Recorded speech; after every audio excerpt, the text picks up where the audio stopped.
때하고 소년범일 때는 차이가 나는 게 소년원에서 뭐 2년 있다고 하더라도 전과 기록이 남지 않기 때문에 향후 뭐 공직에 들어간다거나 할 때 아무런 장애가 되질 않습니다. 그 차이가 굉장히 크죠, 사실요. 아, 그래서 이재명이 소년원 얘기가 나온 거구나. 그래서 기록이 없어졌다. 그런 공개를 하지 못하게 돼 있습니다. 아, 있긴 있어요. 없습니다. 아니, 기록이 소년원 기록이 없어진다는 게 진짜 물리적으로 없어요. 기록은 남아 있습니다. 공식적으로 안 가르쳐준다는 거예요. 그 기록은 남아 있지만은 기록은 있지. 알려줄 수가 없습니다. 법률상. 알려주지 않는 거지. 기록이 없어지는 건 아니지. 네. 근데 소년 촉법 소년 기록 자체를 없애버린다. 예, 네, 이후 순서는 제가 진행하겠습니다. 오늘 저도 지난주에 대통령님 순방 가시는 동안 진행했지만 본격적으로 진행하는 거 오늘 처음이라 처음 진행하는 제가 한번 원칙을 다시 한번 말씀드리겠습니다. 오늘 새로 배석하신 분들도 계시는데요. 국무위원님들은 자유롭게 발언하시고 국무회의인 만큼 국무위원 위회분들은 의장이나 총리의 허락을 받고 발언권 발언해 주시기 바랍니다. 혹시 그 외에 국무회의 관련해서 의견이 있으신 분들은 서면 제출해 주시면 참고하도록 하겠습니다. 그러면 이제 현안 토의를 진행하겠습니다. 형사 미성년자 연령 기준 공론화 결과에 보고에 대해서 성평등가족부 장관께서 발제해 주시기 바랍니다. 네. 성평등가족부에서 추진한 촉법소년 연령기준 공론화 조율 결과에 대해 보고드리겠습니다. 먼저 추진 배경입니다. 최근 촉법소년 범죄 증가에 따라 형사 미성년자 연령을 존중해야 한다는 의견이 제기되고 이에 따른 찬반이 대립함에 따라 논쟁점을 정리하고 다양한 의견을 수렴하기 위해 지난 2월 말 사회적 공론화를 시작하였습니다. 주요 추진 사항입니다. 법무부, 교육부, 경찰청 등 관계부처와 전문가가 참여하는 사회적 대화 협의체를 구성하였으며 지난 4월에는 시민참여단이 참여하는 양일간의 수기 토론회와 공개 포럼, 유엔 아동관리위원회 면담 등을 통해 다양한 의견을 수렴하였습니다. 주 결과입니다. 먼저 쟁점을 보면 촉법소년 사건은 법원의 심리 불개시 및 불처분 비율이 보호처분 비율보다 높고 강력범죄가 아닌 절도와 폭력의 비중이 높습니다. 특히 촉법소년은 경찰에서 법원으로 바로 정권 송치되는 반면 범죄소년은 훈방 등이 가능하므로 단순 통계의 비교는 어렵습니다. 다음 쪽입니다. 청소년의 형사책임 능력을 판단할 때 청소년기 정신적 발달 특성과 자기통제 능력을 고려해야 하며 연령을 하향하더라도 상당수는 보호처분을 받을 가능성이 높으므로 소년 보호처분에 대한 개선도 병행되어야 합니다. 참고로 소년의 연평균 수용률은 112%로 과밀화되어 있으며 소년보호재판 담당 판사는 전국에 30여 명으로 연간 5만 건 이상의 소년보호 사건을 처리하고 있습니다. 이어서 시민참여단 수기 결과입니다. 강력 중대 반복 범죄에 한하여 하향하자는 비중이 가장 높았으며 일괄 하향, 현행 유지 순으로 나타났습니다. 연령 하향 범위는 13세 미만으로 1살 낮추자는 의견이 가장 높았습니다. 특히 시민들이 중요하다고 본 결정 기준은 범죄 예방을 통한 사회 보호, 피해자 보호와 국가의 책임 있는 대응이었습니다. 다음 페이지입니다. 사회적 대화협의체 제도 개선 공고안의 주요 내용입니다. 시민참여단 수기 결과를 존중하되 연령 하향의 효과와 통계적 근거, 소년의 발달 특성, 보호 인프라 여건 등을 종합적으로 고려하여 신중한 검토가 필요하며 관련 제도 개선 사항을 함께 제시하였습니다. 초기 대응을 위해 촉법소년 경찰 조사 가이드라인 및 조사권 근거를 마련하고 입원뿐만 아니라 통원 치료까지 가능하도록 치료 처분을 개선하는 등 보호 처분을 내실화하고 보호처분 시설 및 소년본류심사원 등 인프라 확충, 피해자 진술권, 열람 등사 등 피해자의 알 권리 보장 등을 위한 법률 개정을 권고하였습니다. 종합 검토 의견 및 추진 계획입니다. 시민참여단 수기 결과를 고려하여 강력 중대 범죄에 한해 연령을 낮추는 방안을 검토하되 협의체에서 제시한 소년사법 체계 전반의 개선 대책을 병행 추진할 필요가 있습니다. 형법 및 소년법 등 관련 법률 개정을 추진하고 범정부 추진 체계를 통해 보호처분, 교정, 예방 등 후속 제도 개선 과제를 긴밀히 논의해 나갈 필요가 있습니다. 이번 공론화 과정에서는 2달 동안 각계 전문가와 많은 시민 여러분께서 진지하게 참여해 주셨고 언론에서도 개별 사건을 넘어 우리 소년사법 체계의 현황과 개선 방향을 함께 고민해 주셨습니다. 많은 시민들께서 이 문제를 이렇게 폭넓고 깊이 있게 사회적으로 논의한 것은 처음이라며 연령 하향 여부를 떠나 그 자체로 의미 있는 과정이었다는 말씀을 전해주셨습니다. 대통령께서 공론화의 필요성을 주문하지 않으셨다면 우리 사회가 형사 미성년자 연령이라는 하나의 제도를 넘어 청소년을 어떻게 보호하고 건강하게 성장하도록 도울 것인가를 함께 고민하는 출발점에 서지 못했을 것입니다. 나이 라임 오렌지 나무라는 책에는 생업에 바쁜 부모의 방임으로 자신을 크리스마스에 태어난 악마로 여겼던 꼬마가 소년의 얘기를 들어주고 보듬어주는 이웃집 아저씨 뽀르뚜가로 인해 마음의 안정을 찾고 성장해 가는 이야기가 나옵니다.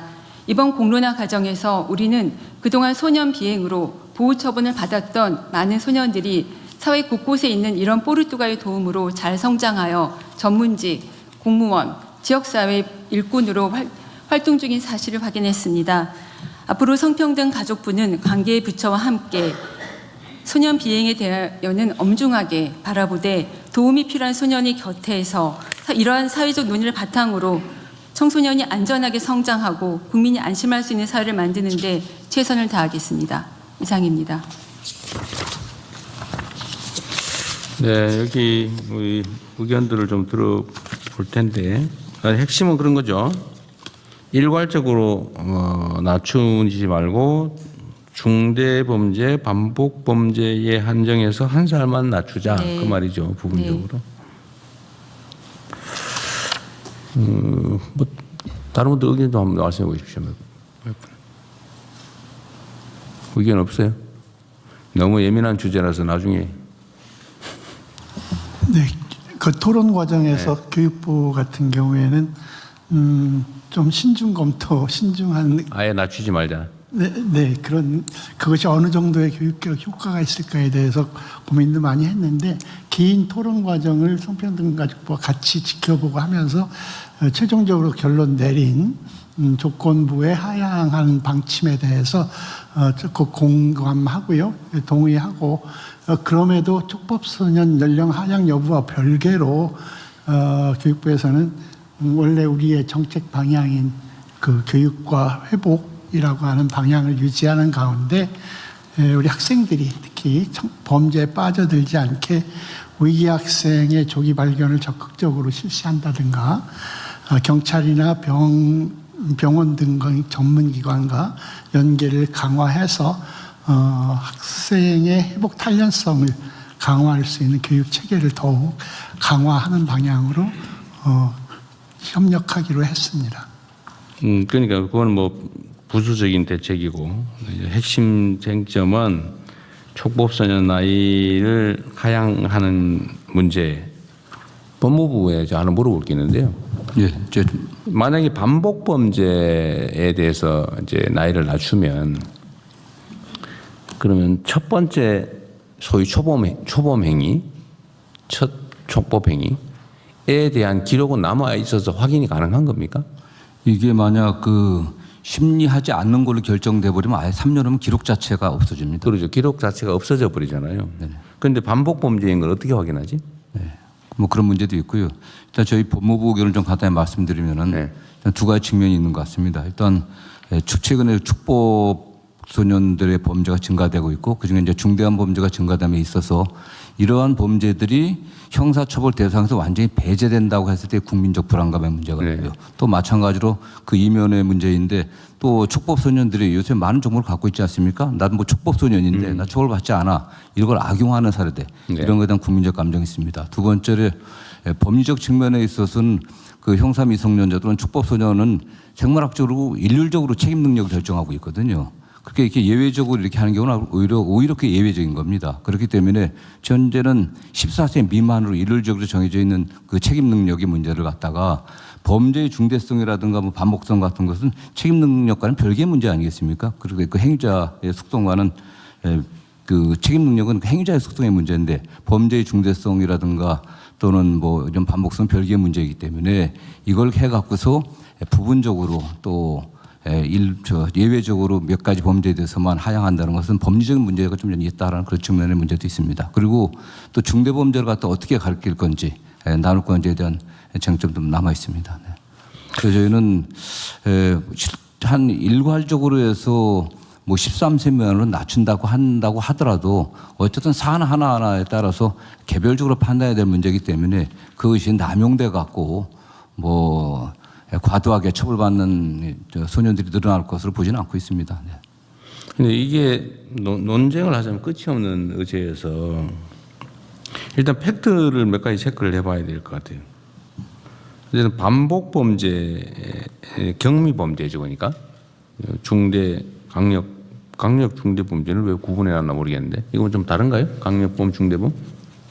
그러니까 이 부분에 대해서는 국회에서 범죄 형태가 네. 예를 들어 뭐 살인, 강간 뭐 이런 유형, 네. 그다음에 중대 범죄는 뭐 피해가 크다든지 뭐 이런 네, 걸 맞습니다. 말하는 네. 뭐 예를 들면 폭행 사건인데 네. 뭐 사람이 죽을 네, 그러니까 뭐 그러면 중상의 상해 결과가 치사하게 되고. 나왔거나 어쨌든 뭐 뭐 네. 중상의 결과가 생겼다든지 네, 네, 네. 뭐 이런 중대 범죄는 그렇고. 네.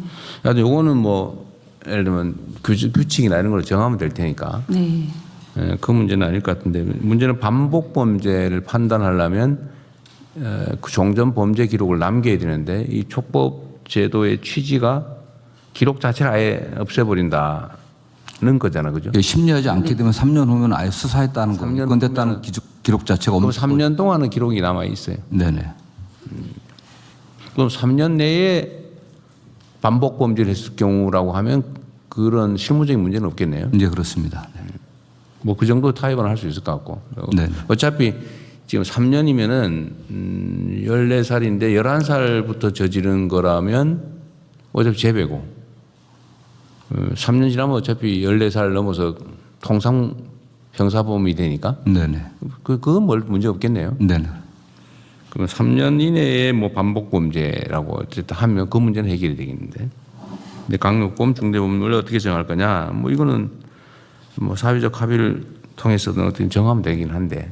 네, 그렇습니다. 문제는 일률적으로 낮출 거냐 말 거냐. 근데 낮춰야 된다는 거에 대해서는 별로 이견이 없는 것 같아요. 지금은 어떻습니까? 낮추면 안 된다. 현재 상태를 유지해야 된다. 그건 아닌 것 같죠. 네. 지금 자료를 보면 낮춰야 된다는 분들이 꽤 높은 비율로 나오고 있지 않습니까? 근데 그것은 이제 낮추면 안 된다. 낮춰야 한다. 낮춰야 한다. 별로 그거는 뭐 이견은 없으신 그러면 그 낮춘다. 이건 일단 정하고 두 번째로 일률적으로 낮출 거냐, 중대 범죄는 낮출 거냐. 네. 일률적으로 낮춘다면 몇 살까지 낮출 거냐. 일률적으로 낮추는 거를 뭐 2살씩 하는 건 너무 과한 것 같긴 하네요. 지금 일단 만약에 논의한다면 1살 정도 일률적으로. 예, 그렇습니다. 네. 일률적으로 한다면 한 살. 근데 중대 범죄에 대해서는 어떻게 할 거냐 그러면. 근데 요즘 실제로 저런 거 있지 않나요? 아니 뭐 물론 뭐 언론 보도라고 하는 게 약간 선정성이 있어서 극히 예외적인 경우가 주로 보도되긴 하지만 아까 본부장은 말씀하신 것처럼 나 처벌 안 받아라고 하면서 그 저지르는 장면도 있더라고요. 네. 그런 걸 보면 일정한 경우에는 1살만으로 부족하지 않나요? 예를 들면 12살인데 무슨 살해 행위나 중범죄를 알면서 저지를 수도 있잖아, 그죠? 그럴 경우가 있을 수 네, 있잖아요. 그렇습니다. 네. 네. 그 길을 이용할 수도 있겠고. 근데 지금 수기 과정에서 말씀 주신 것은 네. 중대 반복 그 강력 범죄에 대해서는 13세 그러니까 한 살. 13세라도 예, 그 범죄에 대해서만 그거는 일률적으로 낮추지 말고 그냥 얘기는 여기 어쨌든 성평등 가족부 의견은 일률적으로 낮추지 말고 특정 범죄에 대해서만 1살만 낮추자 그 말이잖아. 네. 부분적으로 1살. 그렇습니다. 그 말이잖아. 부분 한 살. 네, 부분적으로 네, 한 살만 낮추자. 근데 그거 너무 미약하지 않냐 그런 생각이 드는 거죠. 그리고 전 세계적으로 12세 하는 경우도 꽤 많지 않나요? 12세, 13세. 네. 어쨌든 이런 쟁점이 있어요.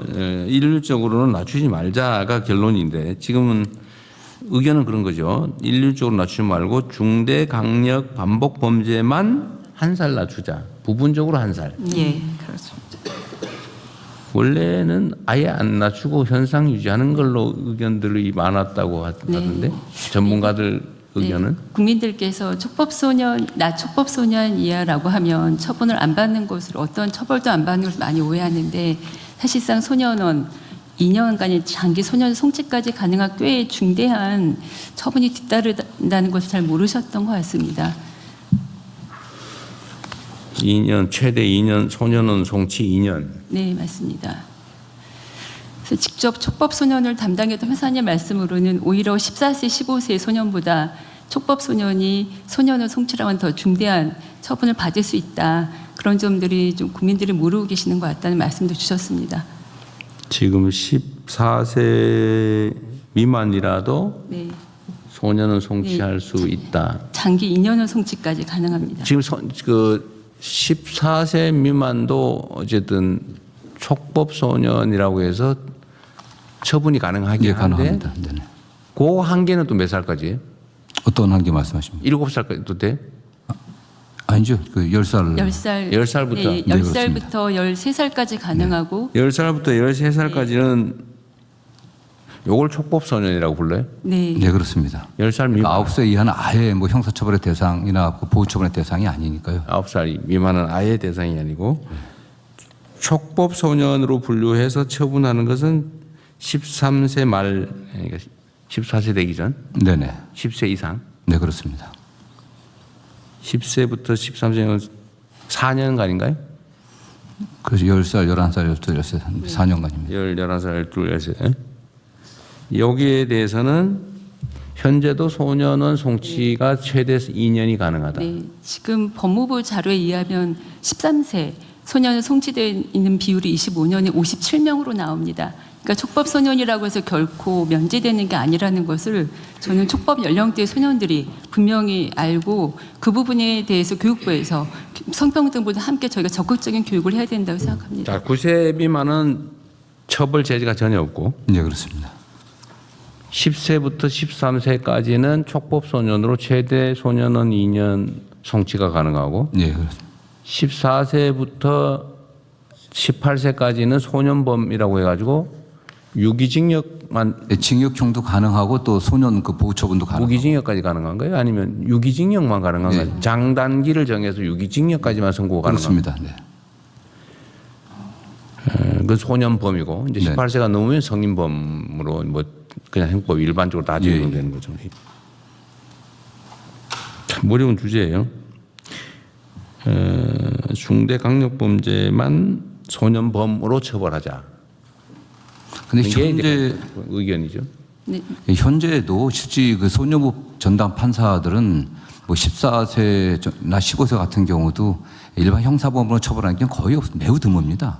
사실 그래도 오히려 소년원에 보내갖고 다시 갱생의 기회를 주는 게 낫다는 게 일반적이었기 때문에 지금 14세 정도 형사범 소년범도 저기 소년원 보내면 소년원인데 유기징역으로 단기 얼마 장기 예. 정해서 보내는 거죠. 네, 그렇습니다.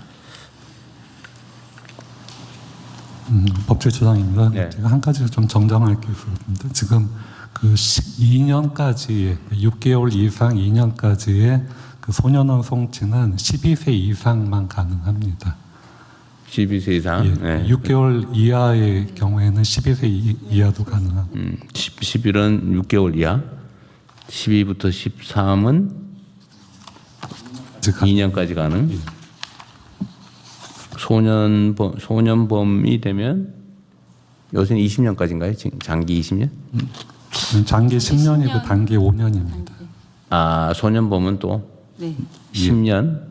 아무리 중대한 범죄를 저질러도 10년에서 5년에서 10년까지가 최대예요. 근데 사형하고 무기징역에 해당하는 형을 그러니까 그 범죄를 저질렀을 경우에는 그게 15년으로 대체가 됩니다. 그러니까 그 최대 경우 15년. 아니고서는 10년, 5년이 최대입니다. 처벌이 안 되는 건 아니다. 현재 그렇습니다. 상태로도. 그러면 최대 선고 가능한 형량을 2년 소년원 송치 2년에서 징역 15년까지 가능한 걸로 바뀌는 거네요. 그러니까 보통의 경우에는 10년, 5년이고요. 그러니까 사형 무기징역의 어쨌든, 네. 경우에만 15년으로 대체됩니다. 그러니까 뭐 어쨌든 뭐 보통 중대범죄 사형이 꽤 있으니까 15년. 어쨌든 이걸 가지고 이제 또 우리 국민 여러분께서도 또 참고로 판단을 좀 해주시면 좋을 것 같고요. 그러니까 나이대에 따라서 현재도 촉법소년이 처벌되지 않는 건 아니다.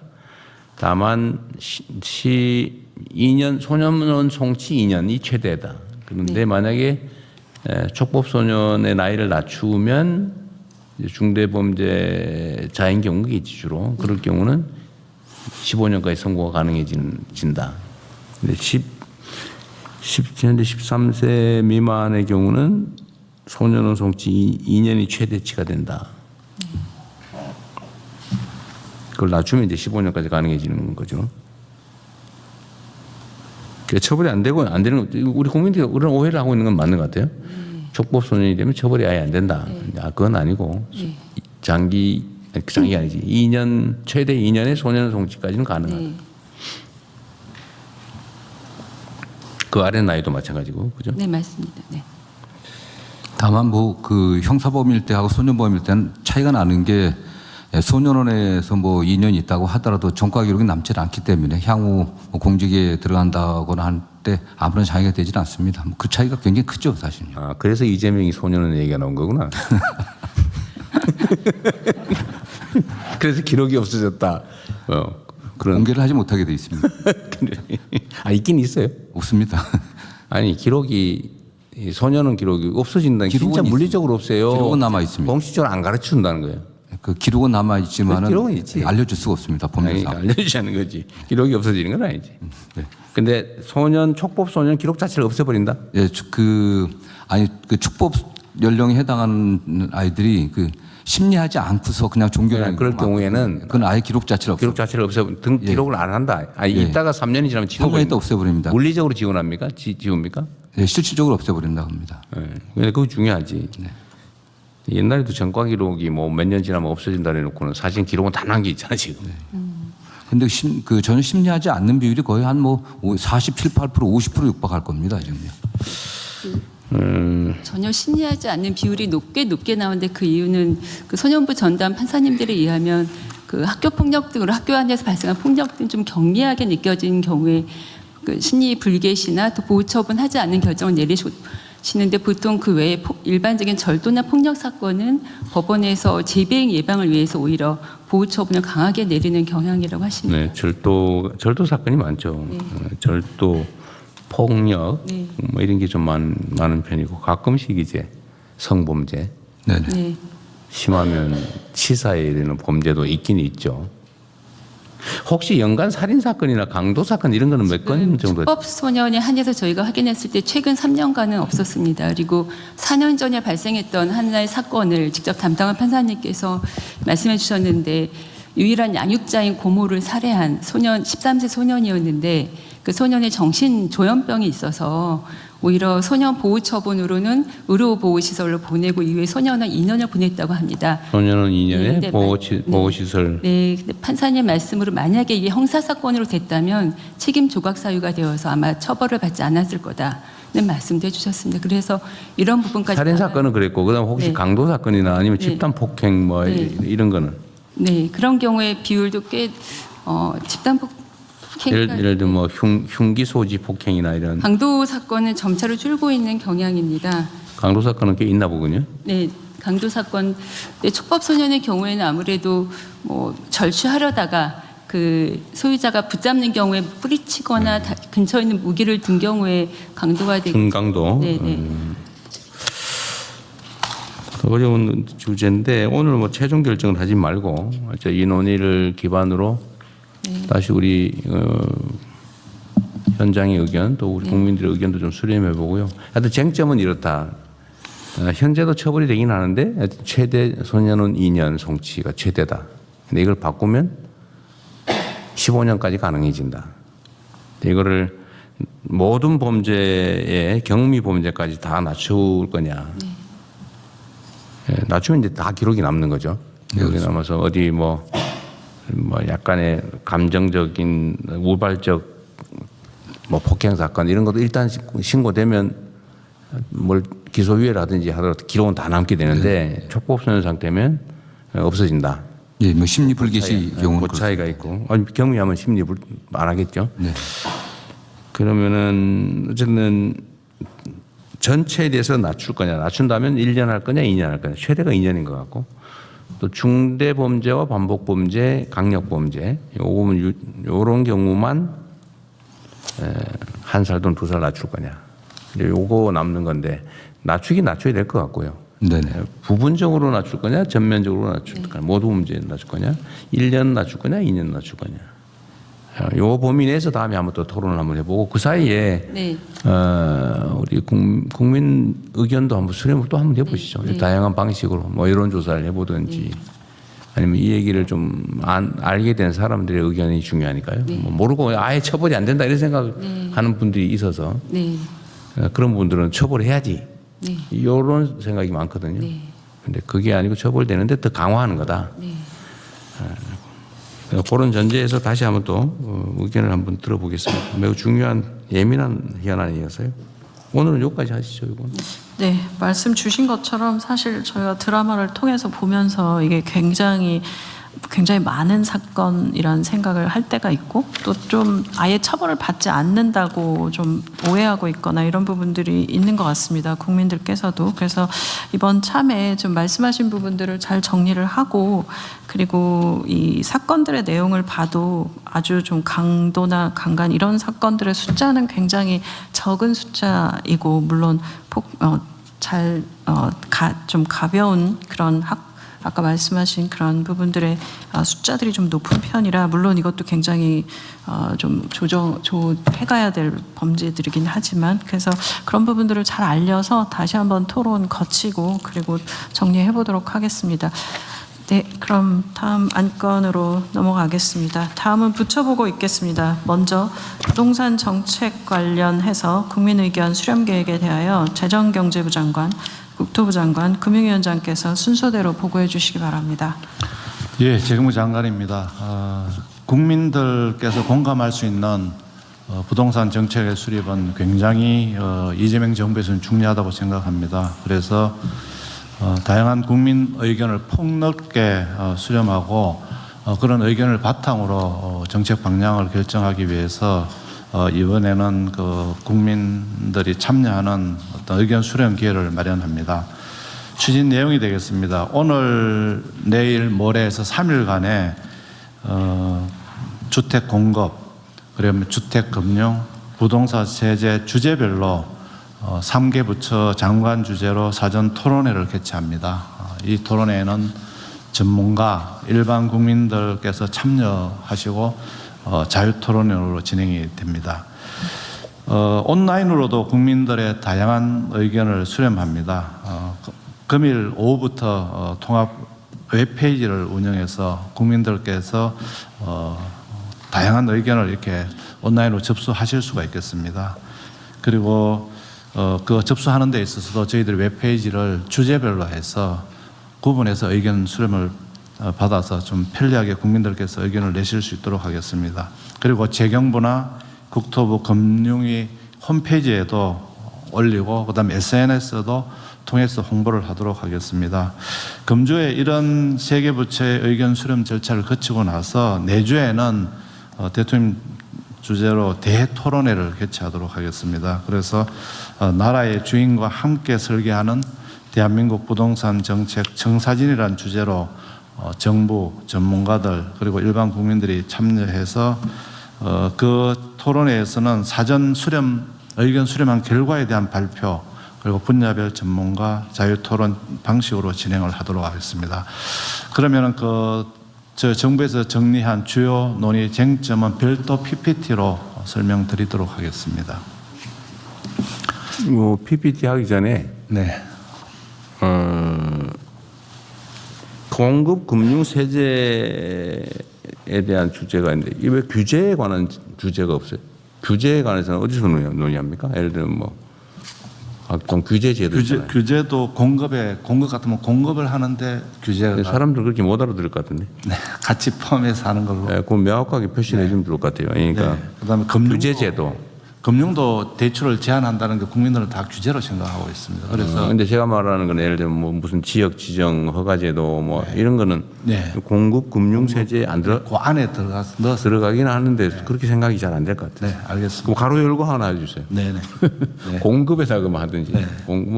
관련이 공급하고 관련이 있겠네요. 예. 공급에다 가로 열고 더하기 규제. 규제, 금융도 갈로 닫기 규제 이렇게 하도록 하겠습니다. 금융은 당연히 금융의 본질은 규제니까. 세제도 마찬가지고. 네, 그거 하고 통합 홈페이지의 운영을 한다는데 그 왜 홈페이지 표시가 없어요? 통합 홈 아직 안 만들었어요? 만들어놨는데 오늘 토론회를 거쳐가지고 좀 정리 다시 한 다음에. 다시 한 다음에 알았습니다. 네, 말씀하십시오. 네. 오늘은 이게 내용을 토의하자는 게 아니고 예, 쟁점에 대해 쟁점이 뭐냐? 예를 들어 우리 국민들께서 예를 들면 각 부처 토론회 또는 대통령 주재 국민 토론회에 뭐가 논의될지 중구난방으로 얘기하면 곤란하니까 핵심적인 주요 논쟁점이 뭐다를 오늘 정하는 거예요. 그렇습니다. 그 얘기까지만. 예. 그래서 오른이 그런 얘기하면 이제 밤새야 되니까 그건 나중에 하고 오늘은 뭘 얘기할 거냐. 네. 그래서 오늘 이제 저희들이 제시하는 이 쟁점 이외에 국민들께서 보시고 또 쟁점이 쟁점이 있다고 있으면 올려주시면 또 저희들이 정리하도록 하겠습니다. 이게 너무 많으면 안 돼요. 하여튼 쟁점이라고 하는 게 주요 쟁점이라 해야 돼요. 이렇게 다툴 건 무지하게 많죠. 이거는 대한민국의 최대 문제가 부동산 아닙니까? 네. 이게 워낙 복잡하고 또 예민하고 네. 또 아주 사소해 보이는 것도 엄청난 영향을 미치는 중요 의제라서 근데 얘기하자면 끝이 없는데 또 어쨌든 중요한 거거든요. 이런 걸 뽑아야 얘기가 돼요. 안 그러면 입구도 못 들어가고 싸우다가 거기서 쓰러져 가지고 네. 얘기를 하나도 못하는 경우가 알겠습니다. 발생해요. 예, 그러면 먼저 주택 공급 분야에 대해서 국토부 장관님께서 설명해 주시기 바랍니다. 예, 국토부 장관입니다. 주택 공급 관련해서 크게 7가지 쟁점을 정리했습니다. 첫 번째로는 민간 재개발 재건축 활성화를 위한 규제 완화입니다. 도심 공급을 위해서는 용적률 상향, 대출 규제 완화 등을 통해서 정비 사업을 적극적으로 활성화해야 한다는 의견이 있습니다. 반면에 인근 지역 투기 수요를 자극할 수 있다는 점, 멸실되는 주택을 고려하면 순수하게 추가되는 공급 물량은 제한적이라는 점 등을 감안해서 신중 검토 의견이 있습니다. 두 번째로는 용산 국제업무지구 등 도심 유휴부지 활용입니다. 서울시가 용산, 여의도 등의 각종 지구 단위 계획을 통해서 주거 대책 없이 초고밀 업무시설을 공급하여 주거난 및 교통난 심화가 가중되고 있으므로 업무시설보다 주거시설을 더 적극적으로 확대해야 한다는 의견이 있습니다. 반면 서울의 국제도시로서의 유상을 고려해 국제업무, 상업시설 등을 충분히 확보해야 한다는 의견도 있습니다. 세 번째로는 오피스텔, 도시형 생활주택 등 비아파트 신축 공급 활성화입니다. 무주택 서민들의 주된 주거 공간인 비아파트 공급이 매우 침체되어 있다는 점을 감안해서 아파트와 달리 비아파트에 대해서는 신축에 한해서 금융이나 세제 등 규제를 완화해야 한다는 의견이 있습니다. 반면 다주택 소유는 신축이나 비아파트 여부와 상관없이 예외 없이 규제해야 한다는 의견도 있습니다. 네 번째로는 도시 건축규제위원회입니다. AI 혁명 등 시대 변화를 고려해서 공실 상가나 준공업지역 등을 주거 용도로 적극 전환해서 활용할 수 있도록 기존 도시의 건축규제를 유연화해야 한다는 의견이 있습니다. 반면 도심 난개발 방지를 위해서는 용도지역 등 기존의 규제체계를 유지해야 한다는 의견도 있습니다. 다섯 번째로 공공과 함께 임대주택을 공급할 민간 임대주택의 공급 주체입니다. 일정 규모 이상의 법인을 중심으로 임대주택을 공급하도록 유도하여 기존 개인 다주택자를 대체하자는 의견이 있습니다. 반면 전월세 시장 안정을 위해서는 소규모 주택은 개인 임대도 일정 부분 역할을 할 수 있도록 제도를 설계해야 한다는 의견도 있습니다. 6번째로 공공임대와 공공분야의 공급 비중입니다.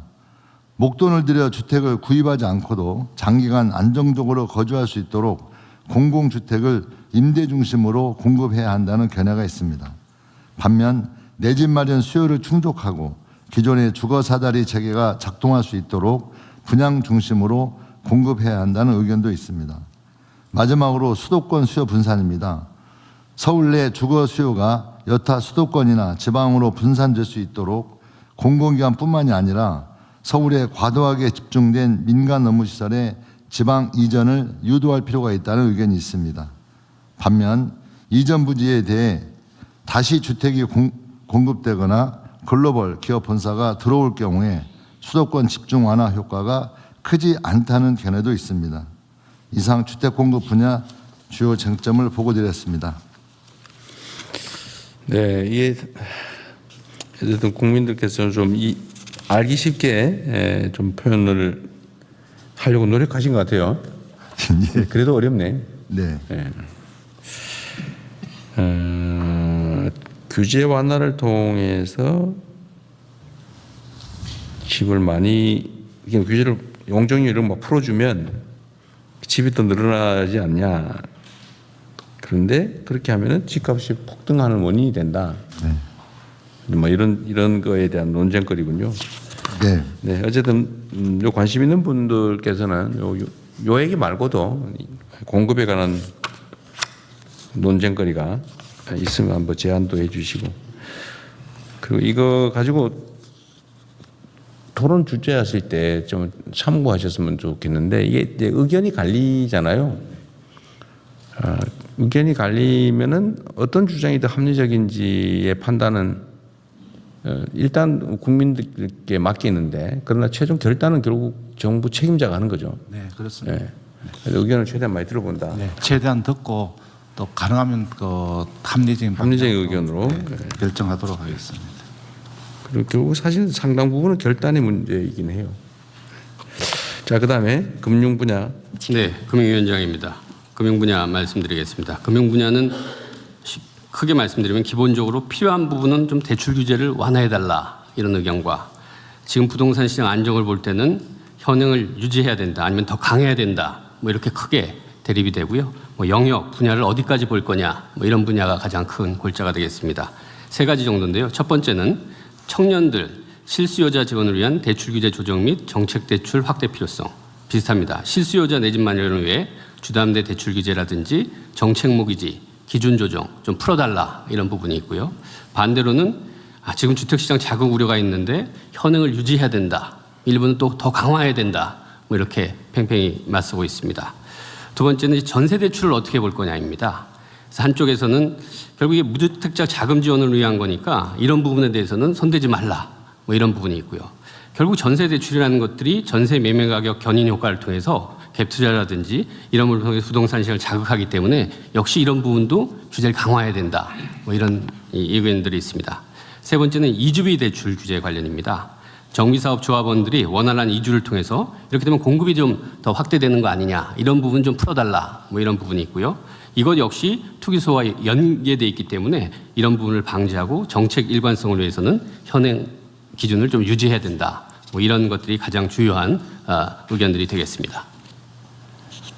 금융 분야의 주요 쟁점이 이것밖에 없어요. 생각보다 간단해 보이는데 세부적으로 들어가면 복잡하기. 네네 더 많은데 일단 여기서 네, 보고 의견은 계속 수렴하고 그렇게 하겠습니다. 네. 예, 다음은 부동산 세제입니다. 첫째, 부동산 세제 전반에 와서 좀 철학적인 문제입니다. 이 부동산 세제 개편을 해가지고 부동산 시장이 안정이 되겠느냐, 또 이게 이렇게 했을 때 부동산 세제의 목표가 뭐냐. 그래서 저희들은 이 과세 제도의 합리화로 보고 있습니다만, 시중에서는 또 자꾸 집값 잡기 위해서 세제하는 걸로 이렇게 오해하는 측면이 있어서 이 부분에 대해서는 저희들이 좀 설명을 드릴까 하고 있고요. 또 이렇게 세제를 올렸을 때 주택시장이 안정이 되냐 안 되냐, 여기도 논란이 많은 것 같습니다. 그래서 저희들은 여러 번 말씀드리지만 세제라는 게 주택 가격을 안정화시키는 게 아니고 부동산 시장의 어떤 왜곡, 또는 어떤 비합리적인 부분을 좀 이렇게 개선하는 측면의 세제를 운영하겠다는 말씀을 드리겠습니다. 그리고 또 이 부동산 세제를 개편하다 보면 임차인한테 전가가 된다.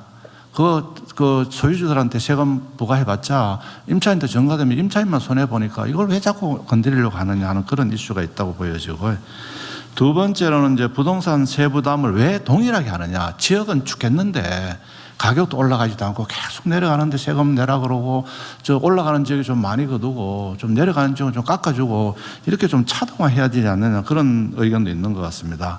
그리고 세제 시행에 있어서도 어느 날 느닷없이 하니까 나는 미리 보유세 강화한다 그러면 팔려고, 나는 돈 낼 돈이 없어서 팔 기회를 줘야 되는데 느닷없이 어느 날 갑자기 딱 해가 정부가 갑자기 발표하고 또 시행을 또 한 몇 개월만 하다 보니까 준비가 안 된다 하는 그런 논란이 있다고 생각됩니다. 그리고 보유세 관련해서는 첫 번째 이제 부동산 보유세가 어느 정도가 적정하냐, 이제 재산세, 종부세를 포함해서 선진국마다 나라마다 다 역사에 따라서 다 다릅니다. 이제 그런데 한국은 그러면 얼마를 좀 해야지만 적정하느냐 하는 그런 이슈가 있고요. 그다음에 종합부동산세로 넘어와서는 왜 주택수가, 나는 주택수가 3개인데 하나에 1억, 1억, 3억이고 저 사람은 하나에 30억짜리 들고 있는데 왜 나는 다주택자라 그러고 저 사람은 1주택자라 그러냐 하는 이런 이슈가 또 제기가 됩니다.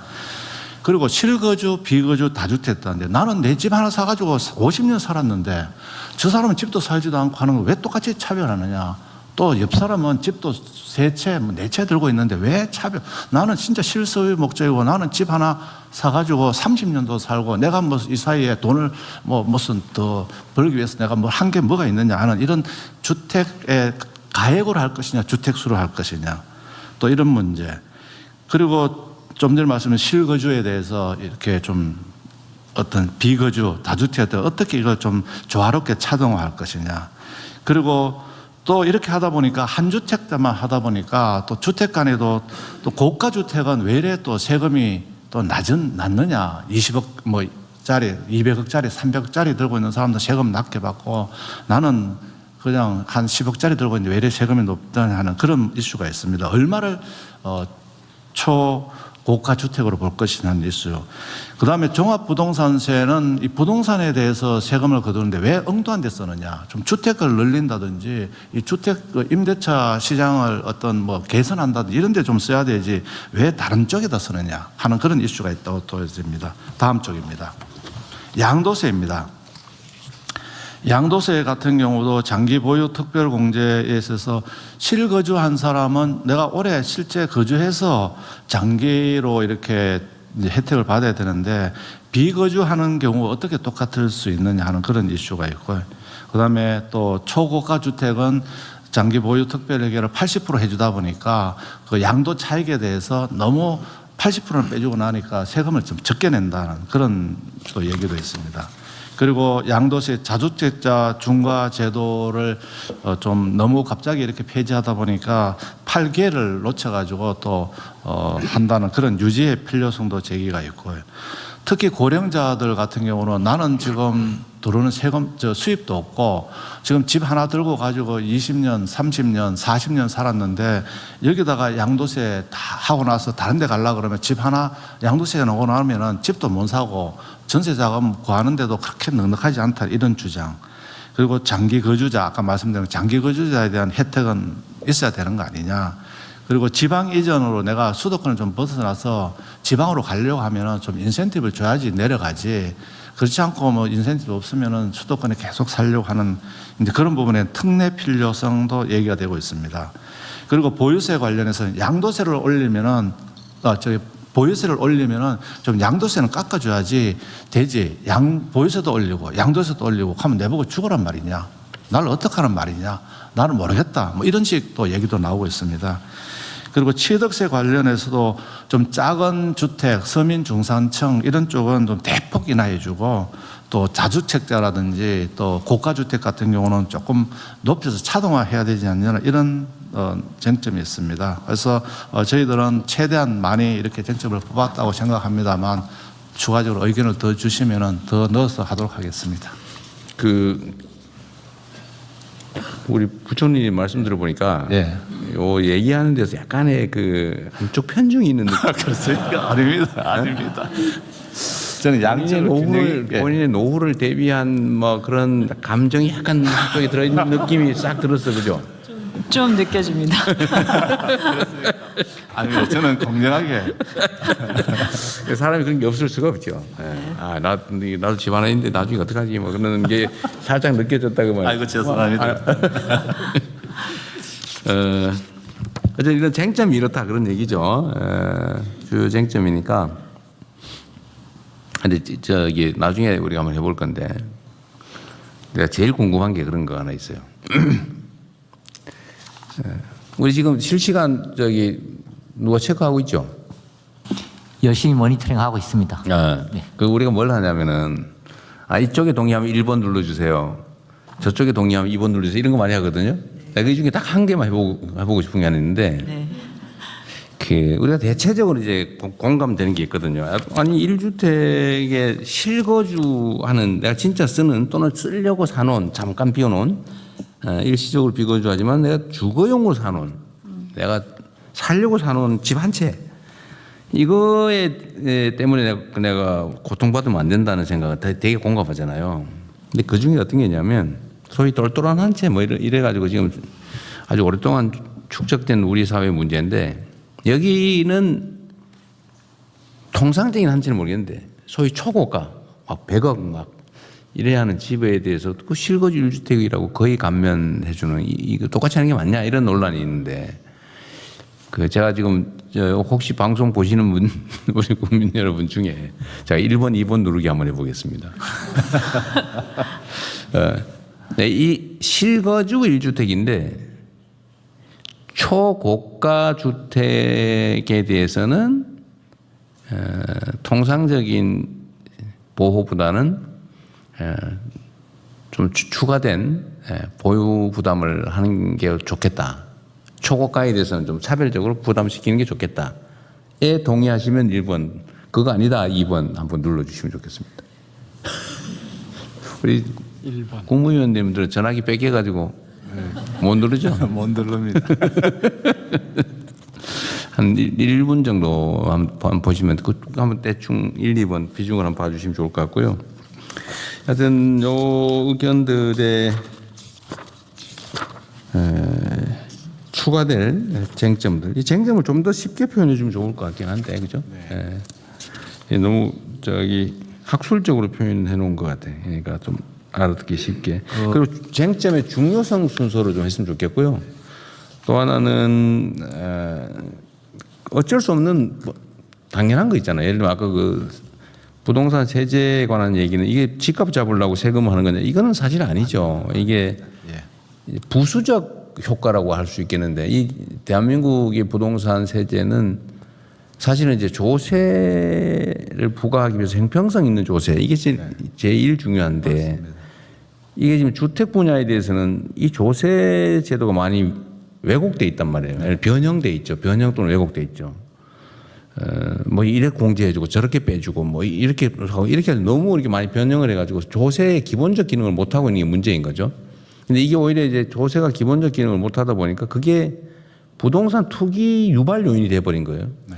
이 정상화가 필요하다. 맞습니다. 이걸 통해서 집값을 뭐 눌러보겠다. 뭐 그거는 1차 목표는 아니고 네, 정상화가 1차 목표고 두 번째는 부수적인 투기 유발 이 부작용을 좀 완화해야 되겠다라는 점을 좀 이해해 주시면 좋겠어요.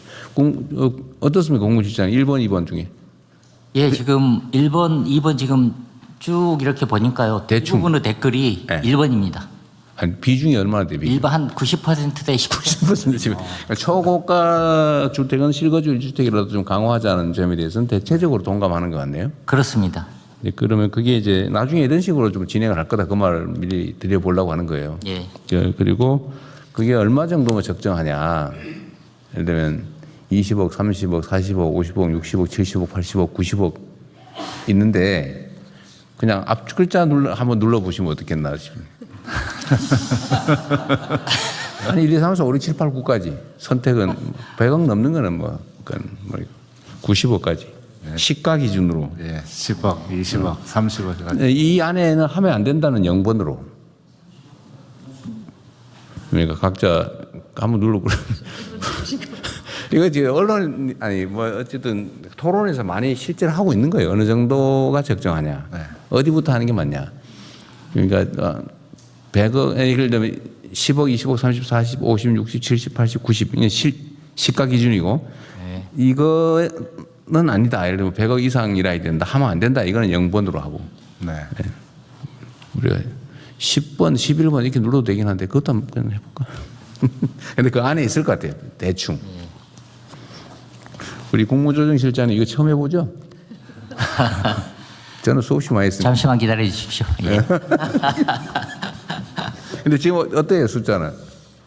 예, 지금 대충. 여러 가지 숫자가 있는데요. 여기 지금 예시로 지금 방금 부총리가 보고해 주신 게 30억, 50억, 지금 100억 등이라고 지금 예시가 되어 있지 않습니까? 그래서 예시를 보셨는지.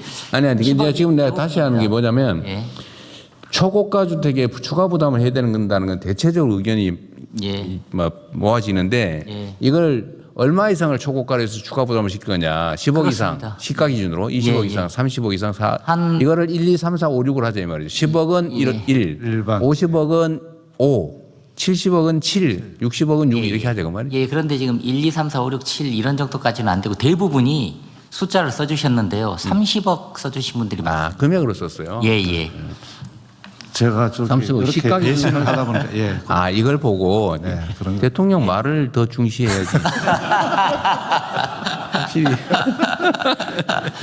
30억 정도더라. 예. 우리 너무 가혹한데?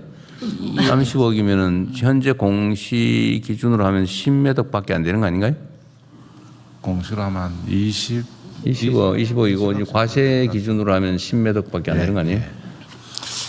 우리 예. 국민들께서 너무 예, 지금 저기 국무회의를 보고 계시는 국민들이 많으시긴 한데요. 지금 대다수 국민들은 아니시기 때문에 실제로 이렇게 부처에서 의견을 수렴하는 과정. 그래도 그거 한 10,000명 보고 있을 거 아니에요? 폭넓게 해보면 조금 더 국민 의견을 정확하게 반영할 수 있을 근데 것 그 중에 제일 많은 게 30억이에요? 같아요. 그렇습니다. 의외네. 한 50억 할 줄 알았는데. 20억도 네. 꽤 많습니다. 20억도 많아요? 예. 오, 그거 하면 우리 큰일 날 것 같은데. 네, 제가 드릴 말씀은 없는 것 같습니다. 아, 여기 20억 넘어요? 아, 집 없어, 이제. 집 한 채 있습니다. 근데 20억 넘습니다. 네. 네, 자, 여기까지 하고 이거는 또 넘어갑시다. 대통령 그럼 이 건은 사실 국민 대토론회가 있으니까 제일 위로 한번 올리셔서 토론회 일정을 다시 한 번만 그러시죠. 보여주시면 네, 한번 좋겠습니다. 보여주십시오. 네, 총리님, 저 서울시장 말씀 좀 드려도 될까요? 아, 지금 이 건은 그냥 국민 대토론회가 있으니까요. 그냥 요건으로 넘기면 좋겠습니다. 공급 관련해서 7월 14일 날 국토교통부 있고요. 금융 관련해서 7월 15일 날 금융위원회 있고 세제 관련해서 7월 16일 날 재정경제부 있습니다. 요건 관련해서는 국민 여러분들께서 정리 많이 참여하시고 의견 주시면 좋겠습니다. 시장님 주실 거는 서류로 받도록 하겠습니다. 예, 그러면 네, 방금 전에 이 부분에 대해서는 원안대로 접수하겠습니다. 총리님, 방금 전에 서울시가 준비한 보고서를 네네, 서면으로 정책실장님하고 국토부 장관님하고 부총리님께는 전달을 드렸습니다. 네네. 오늘 뭐 발언 기회를 안 주실 것 같으니까 그 보고서 내용으로 그럼 대체를 하겠습니다. 네, 잘 네, 참고하겠습니다. 그 보고서 혹시 내시면 서울시의 재건축 재개발이 현재 어떻게 진행되고 있는지 지금 일반적으로는 공급 물량이 많이 부족하다고 하는데 왜 그렇게 됐는지 현황 보고도 좀 넣어서 해주십시오. 네, 들어 있습니다. 네. 네, 그러면 원안대로 접수하겠습니다. 다음은 대통령님 나토 정상회의 참석, 몽골 국빈 방문 성과와 후속 조치 계획에 대해서 외교부 장관께서 보고해 주십시오. 네, 대통령님의 이번 나토 정상회의 참석은 대한민국이 32개 나토 동맹국의 안보, 방산 파트너임을 확실히 보여주는 계기가 되었습니다. 특히 대통령님께서는 서로의 안보를 더 강하게 만드는 한국과 나토 협력의 비전을 제시하셨고 나토 내 중견국과의 다층적 외교 안보 연대도 구축하셨습니다. 정부는 이렇게 넓어진 우리의 전략 공간을 활용해 나가고자 합니다. 우선 대통령님께서 나토 방산 포럼에서 제시하신 한 나토 방위산업 파트너십 2.0을 토대로 한 나토 방산 협력의 토대를 다져 나가겠습니다.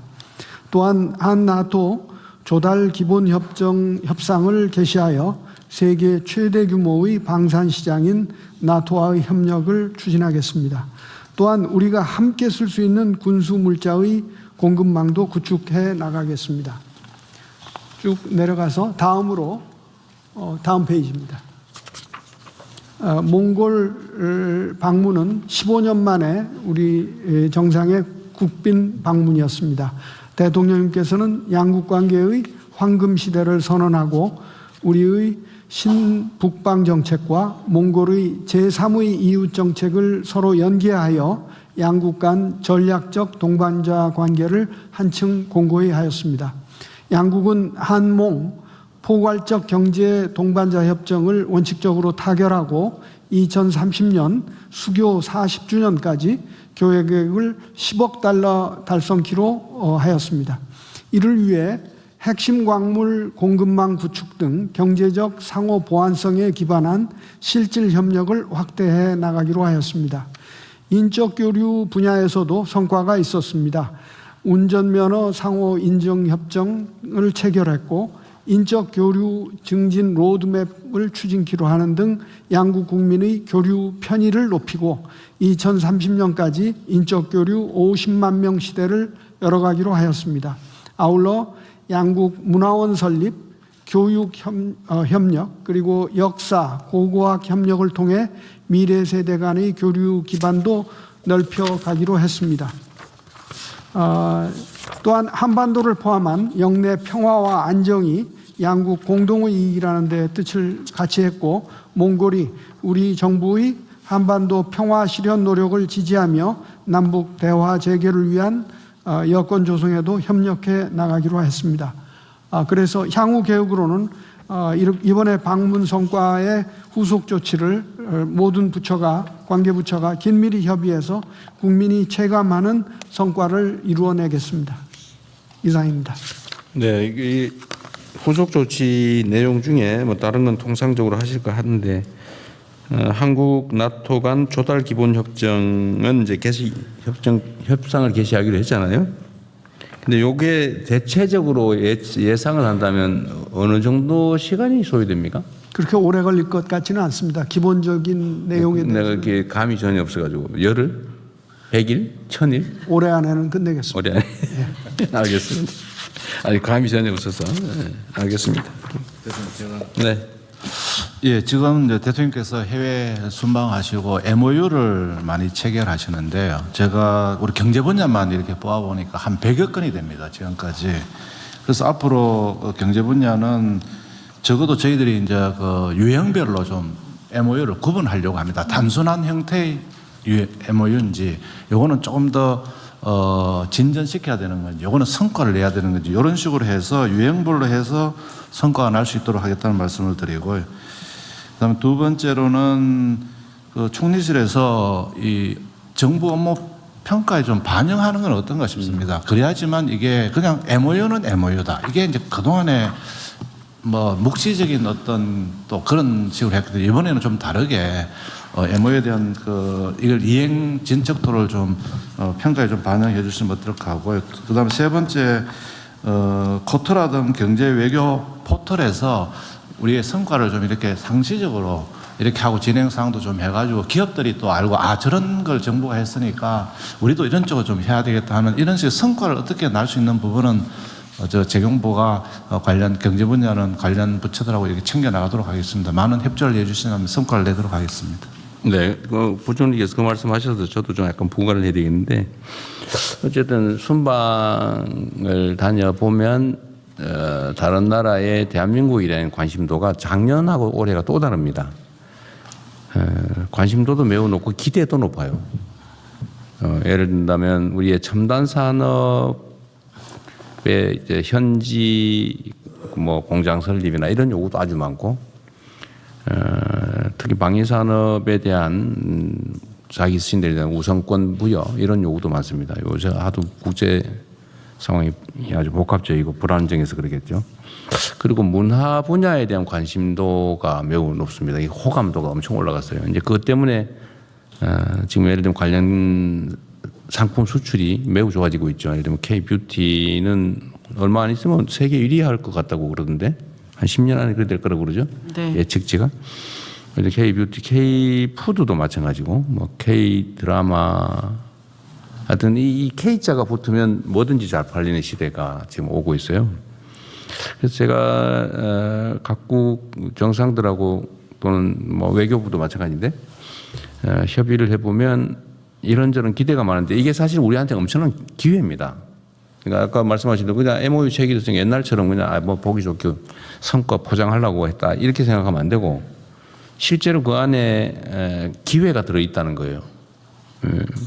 그래서 이거를 좀 활용을 좀 해서 우리 기업 진출이나 국민들의 민간 교류나 아니면 수출이나 이런 게 사실 얼마든지 넓어질 수 있거든요. 하기 따라 정말 다릅니다.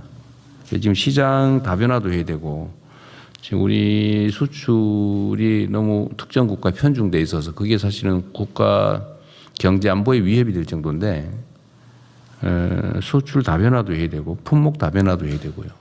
또 품목 고급화도 해 나가야 됩니다. 그러려면 각 부처청들이 자기 소관 업무에 관한 것들 뭐 평소에 잘하겠지만 특히 우리가 서면으로 양국 간 또 다자 간 합의한 것들은 좋은 지렛대가 됩니다. 그러니까 그 과거처럼 하지 말고 정말로 우리 부총리 지적하신 대로 실질적 성과로 이어질 수 있게 최선을 다해주고요. 지금 외교부에서는 이거 다 관리하고 있잖아요. 이제는 제가 요거는 별도로 다 관리하도록 지시를 해서 지금 관리 시스템도 만들고 있는데 각 부처도 당연히 그렇게 해주셔야 됩니다. 뭐 통상은 뭐야 워낙 다들 잘하고 계시니까 새로운 시장 개척이나 새로운 관계 발전이나 또 민간 교류 확대나 특히 문화 수출, 문화 진출 뭐 이런 부분들은 각별히 신경 써 주셔야 됩니다. 네, 한 가지만 추가로 네. 말씀을 드리면은 정상회담의 그 후속 조치를 시행하다 보면은 어느 부처에서 가지고 있는 또는 지키고 있는 어떤 규제 내지는 해야 되는 일을 조금만 저희 상대방 국가의 요청을 들어주는 것으로 할 수만 있다면 큰 이익이 눈에 보이는 그런 경우가 있습니다. 이런 것을 저희들이 부처 간의 협조를 잘 요청하고 있지만은 잘 안 되는 경우에는 협의체를 저한테 얘기하세요.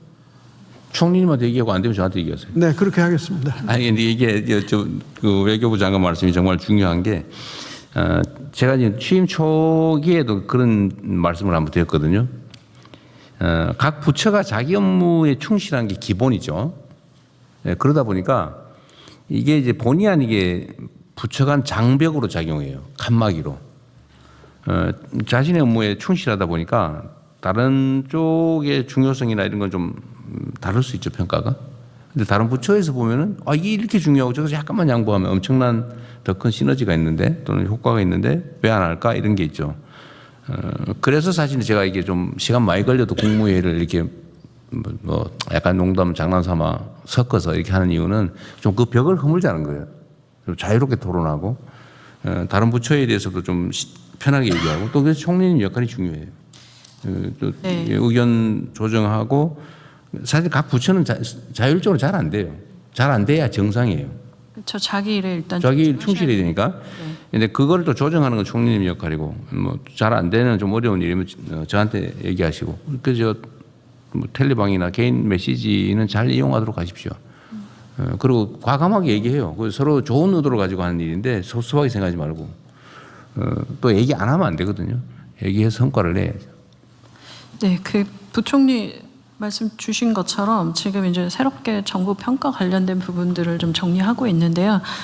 대통령 말씀 주신 협업 관련된 부분들이나 각 부처들 간 공동으로 진행하시는 과제가 많을수록 좀 더 좋은 평가가 되는 구조들을 좀 생각을 해보고 있고 또 저는 정말 뭐 기업에 있다가 와서 1년 동안 정부에 하는 일들을 보면서 느낀 건 정부가 앞서서 나가서 대통령님이 이렇게 순방 다녀오시면 그 다음에 숫자가 좋아지는 중소기업 수출 같은 것들 좋아지는 것들을 실제로 봤습니다. 그리고 뭐 식약처도 있으시고 기업의 인증들 이런 문제들에 대해서 기업 한 곳 한 곳들이 하기 되게 어렵거든요. 특히 중소기업들 같은 경우 이런 경우들 정부가 나서서 앞에서 해주시고 뭐 중소기업뿐만 아니라 지금 같은 경우 이제 워낙 큰 주제의 그 대기업들에 관련해서도 외교적으로 먼저 풀어주시면 기업들이 나가는 길이 좀 더 쉬워지는 부분들을 보고 있어서 이 부분에 대한 MOU의 실질적 성과 관련된 부분들도 평가에 넣는 부분들 좀 보겠습니다. 그래서 여러 부처가 하시는 일에 대해서는 저도 적극적으로 나서서 좀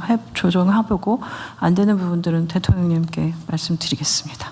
네, 어쨌든 각 부처 간 협업에 신경을 많이 쓰시고 이때까지 사실은 지금까지 지금 고위공직자로 성장해 오신 분들은 이게 너무 익숙해 있어요. 칸을 치는 게. 그리고 그게 잘하는 거라고 평가받았고 그러다 보니까 이게 막 업무 중복도 많고 또 비효율도 생기고 일도 진행이 안 되는 경우가 있거든요. 그런데 이거를 사실 극복해야 됩니다. 이제는 그래서 요즘은 다 기업들이나 조직들이 팀제를 많이 하잖아요.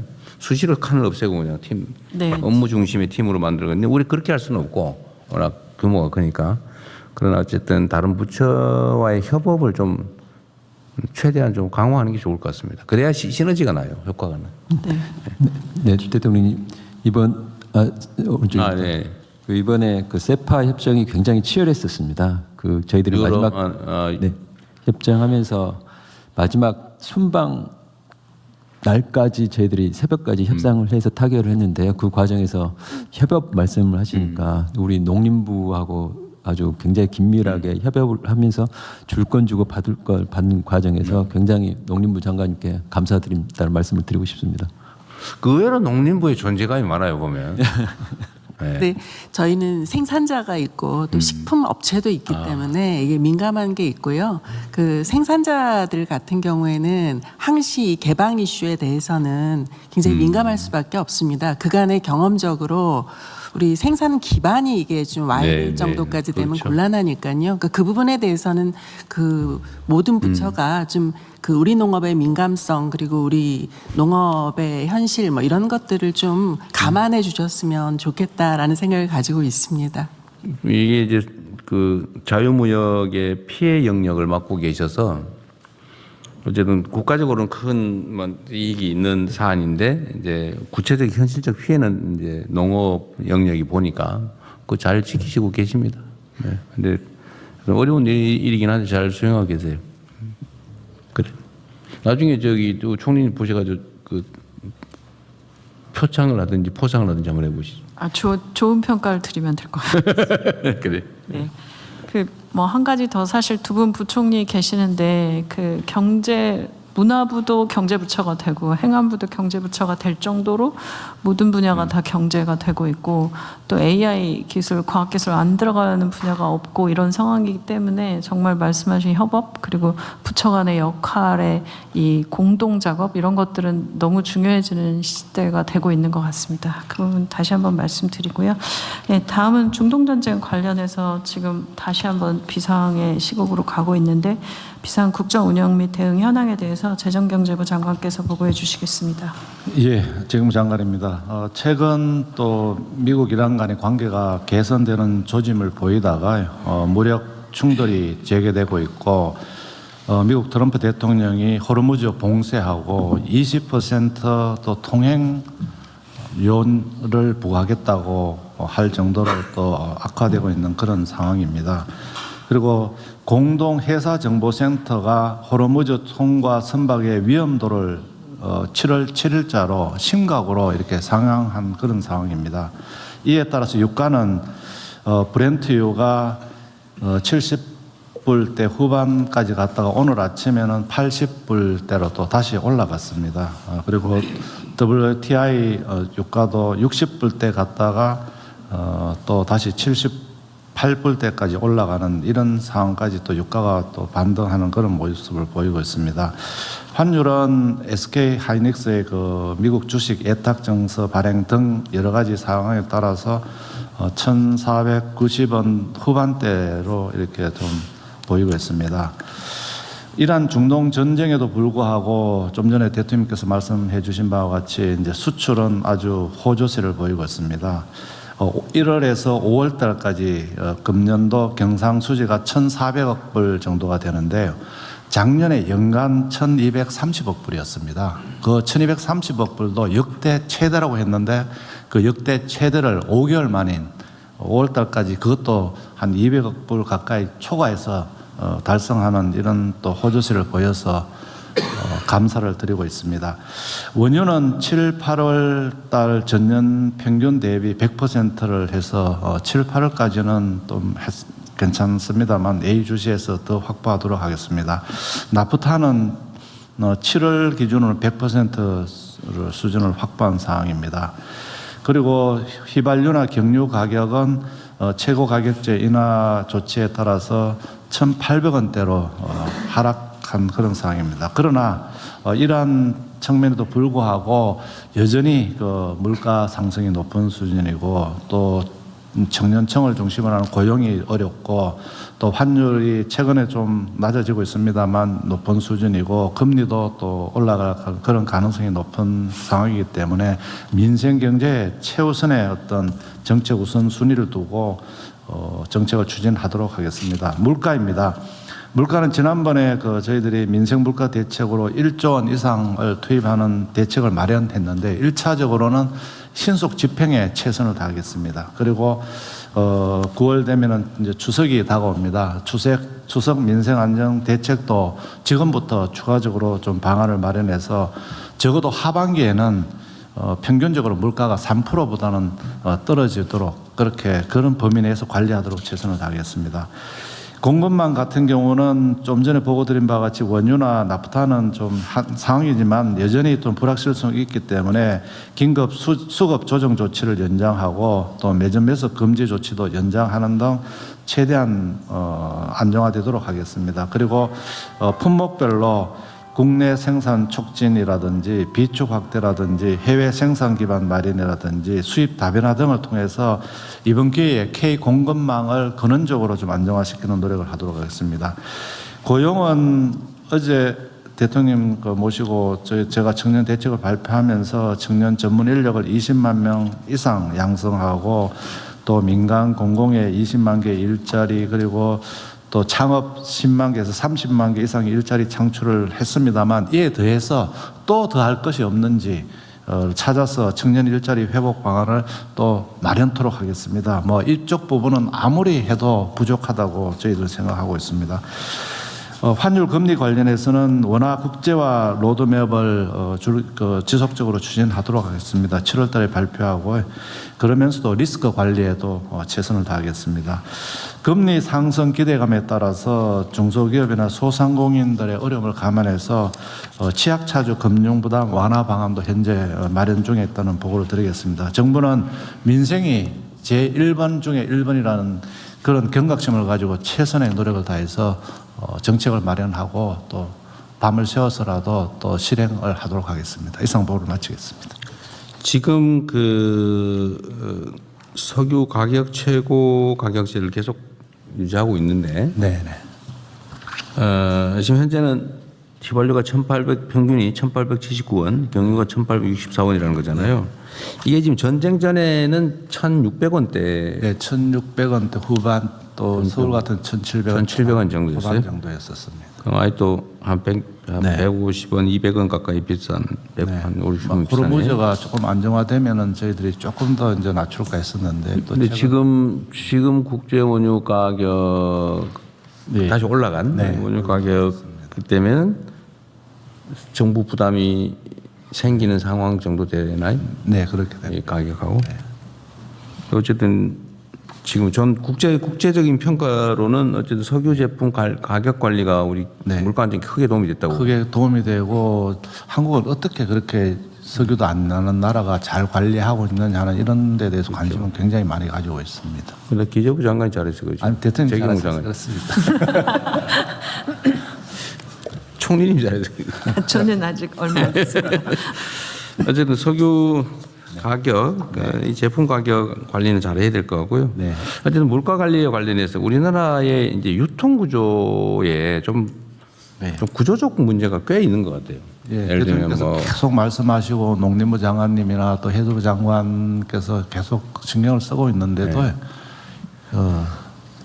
뭐 국민들이 체감하기는 아직 조금 부족하고. 그러니까 공정거래위 역할도 매우 중요하고 전에 그 할당관세 이런 거 제대로 되는지, 그러니까 이게 물가가 어떤 한두 가지 특별한 원인 때문에 문제가 많이 생긴 게 아니고 사실 이 자잘한 많은 문제점들이 중첩이 돼가지고 이 대한민국이 전 세계에서 물가가 뭐 제일 비싼 축에 속한다, 서울 물가가 전 세계 도시 중에 제일 비싸다, 뭐 이런 얘기까지 나오는 상황 아닙니까? 그거는 아닙니다. 그 정도는 아니에요? 아닙니다. 그러니까 아주 꽤 비싼 축에 속하잖아요. 예, 뭐 그건 낮다고는 국민들께 말씀은 못 드리겠습니다만 미국이 오히려 그 휘발유 가격이 휘발유는 뭐 말할 것도 없고 일반 물가, 특히 식품 물가 이게 좀 꽤 높은 편에 속하는데 저희들은 비교적 안정적입니다. 특정 물가 당국이라서 이렇게 얘기하는데 어쨌든 이게 이제 공정거래위든지 관련 부처에서 매점 매석 문제나 아니면 부정 경쟁, 담합, 그다음에 유통 구조 문제, 또 독과점화 문제, 전에 생리대 문제 같은 것도 그렇잖아요. 그러니까 싼 제품 아예 생산 안 해버리고 비싼 것만 하니까 어쩔 수 없이 사는 건데. 네. 그리고 생리대도 100원짜리 도 나왔잖아요, 그죠? 개당 100원짜리도 나왔는데 손해 안 보니까 하겠죠. 100원 해도. 저가 생산에 업체가 살짝 부담은 되고 있다고 합니다. 살짝 고유가 시대에서 사실 그거는 있지만 네네. 그렇다고 해서 뭐 계속 손해 보면서 생산 판매하지는 않겠죠. 네, 맞습니다. 그래서 그것도 손해는 아니니까 할 텐데, 하여튼 이런 식의 좀 각 분야의 각 부처청이 할 수 있는 최대치를 해줘야 그나마 조금씩 낮아지는 거죠. 그러니까 물가 0.5%가 우리 서민들한테는 큰 부담인데, 하여튼 전체적으로 조금씩 정리를 해서 상승 요인을 제거하면 0.1, 0.2 이렇게 낮아지는 거잖아요.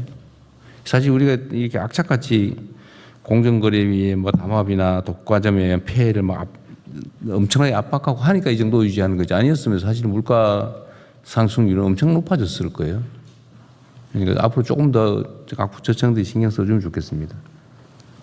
대통령님, 저 한 말씀만 드리겠습니다. 네, 오십분 부장관입니다. 지금 사실 농산물 물가가 너무 농업인들 입장에서는 너무 저렴한, 공급자 입장에서 지금 너무 공급자 저렴하고. 입장에서는 그러니까 중동 전쟁 때문에 자재값은 사실 올라가고 인건비도 올라갔는데 국민들은 사실 농산물은 늘 쌌으면 하는 바람이 있고 그렇죠. 지금 이번 철에는 굉장히 농산물이 너무 풍작이 많이 있다면서요. 풍년이고 그러니까 가격이 너무 낮습니다. 그래서 생산자 입장에서는 사실 이 어려움을 많이 호소하고 있어서 이 부분에 대해서 우리 국민들께서 농산물 소비도 좀 많이 해주셨으면 좋겠고요. 정부에서도 좀 이 부분을 배려하는 것이 네. 필요하지 않나 싶습니다. 그러니까 사실은 농식품부 장관님의 이제 역할도 기대되는 바인데, 이게 이제 우리 소비자, 도시의 소비자인 국민들께서는 이거 왜 이리 비싸? 이렇게 생각이 되고, 농민들은 왜 이렇게 싸?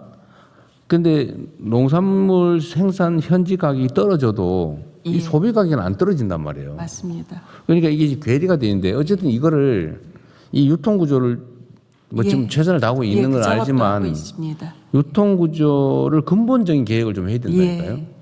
어쨌든 이게 좀 힘들더라도 네. 이런 기회가 잘 안 옵니다. 맞습니다. 안 그러면 이 저항 때문에 쉽지가 않은데 또 유통 구조 개혁에도 좀 신경을 쓰시고, 예를 들면 구조적으로 뭐 계약 재배라든지 아니면 직거래나 이런 거 늘려야죠. 요즘 많이 늘어나긴 하거든요. 맞습니다. 근데 이 시장 가격하고 이 공급 현지 생산지 가격이 너무 괴리가 크고 생산지 가격이 너를 뛰는데 소비 가격이 계속 올라가기만 한단 말이에요. 그래서 그걸 좀 제도적으로 좀 어느 구간 정도에서 움직일 수 있도록 그렇게 그러니까요. 해야 될 듯합니다. 장관님이 좀 더 열심히 다니시긴 하던데 좀 더 열심히 다니셔야 될 것 같아요. 알겠습니다. 네. 구조적인 문제 해결 필요하면 유통 라인들을 다 민간에다 너무 과의존하는 거 아니냐. 농업은 사실 전략 산업이잖아요. 이게 시장에만 맡겨서 될 영역이 아니거든요. 전략 안보 산업이기 때문에 필요하면 정부가 좀 책임을 지는 투자를 하든지 지금 농협에다 거의 맡겨놓은 상황인데 정부가 예를 들면 뭔가 유통 구조 개선에 좀 비용을 지출하든지 시스템에 참여를 하든지 그런 것도 해야 되지 않을까 싶어요. 너무 돈을 안 들여서 그런가요? 아, 기획 넘어가 있구나. 필요하면 정말 투자도 좀 해야 됩니다. 그 농업 유통 개선에 민간에만 맡겨서 될 일이 아닌 것 같다. 농식품부하고 잘 상의하겠습니다. 네, 그러십시오. 예. 좀 방법을 좀 찾아보시죠. 모두가 억울하잖아요. 그러면 안 되지. 네. 네, 혹시 추가 의견 네, 없으시면 아까 제가 순방성과 원안대로 접수를 놓쳤는데요. 순방성과 안건과 이번 안건 원안대로 접수하겠습니다. 다음은 2026년 하반기 경제성장 전략을 재정경제부 장관께서 보고해 주시기 바랍니다. 예, 이재명 정부 2026년 하반기 경제성장 전략에 대해서 보고를 드리겠습니다. 보고를 드리기 전에 장관님들 책상에도 이렇게 관계부터 합동으로 마련된 이 경제성장 전략을 놓아드렸습니다. 아주 두꺼운 다양한 많은 내용이 포함되어 있습니다. 그리고 또 두 장은 이렇게 제가 놓아드렸는데 보시면 요약본이 되겠고 나중에 보시면 제 웹자보 같은 걸로 좀 만들어주면 좋겠네요. 예, 이런 것도 할 겁니다. 네, 예, 보고를 드리겠습니다. 원래는 이재명 정부가 경제 운영에 온전히 책임을 지는 첫 해입니다. 그리고 하반기에 접어들었습니다. 그동안에 신속한 중동 전쟁 대응이나 수출 호조 등으로 이제 경제 성장이 이제 가속화 속도를 내고 있는 그런 상황입니다.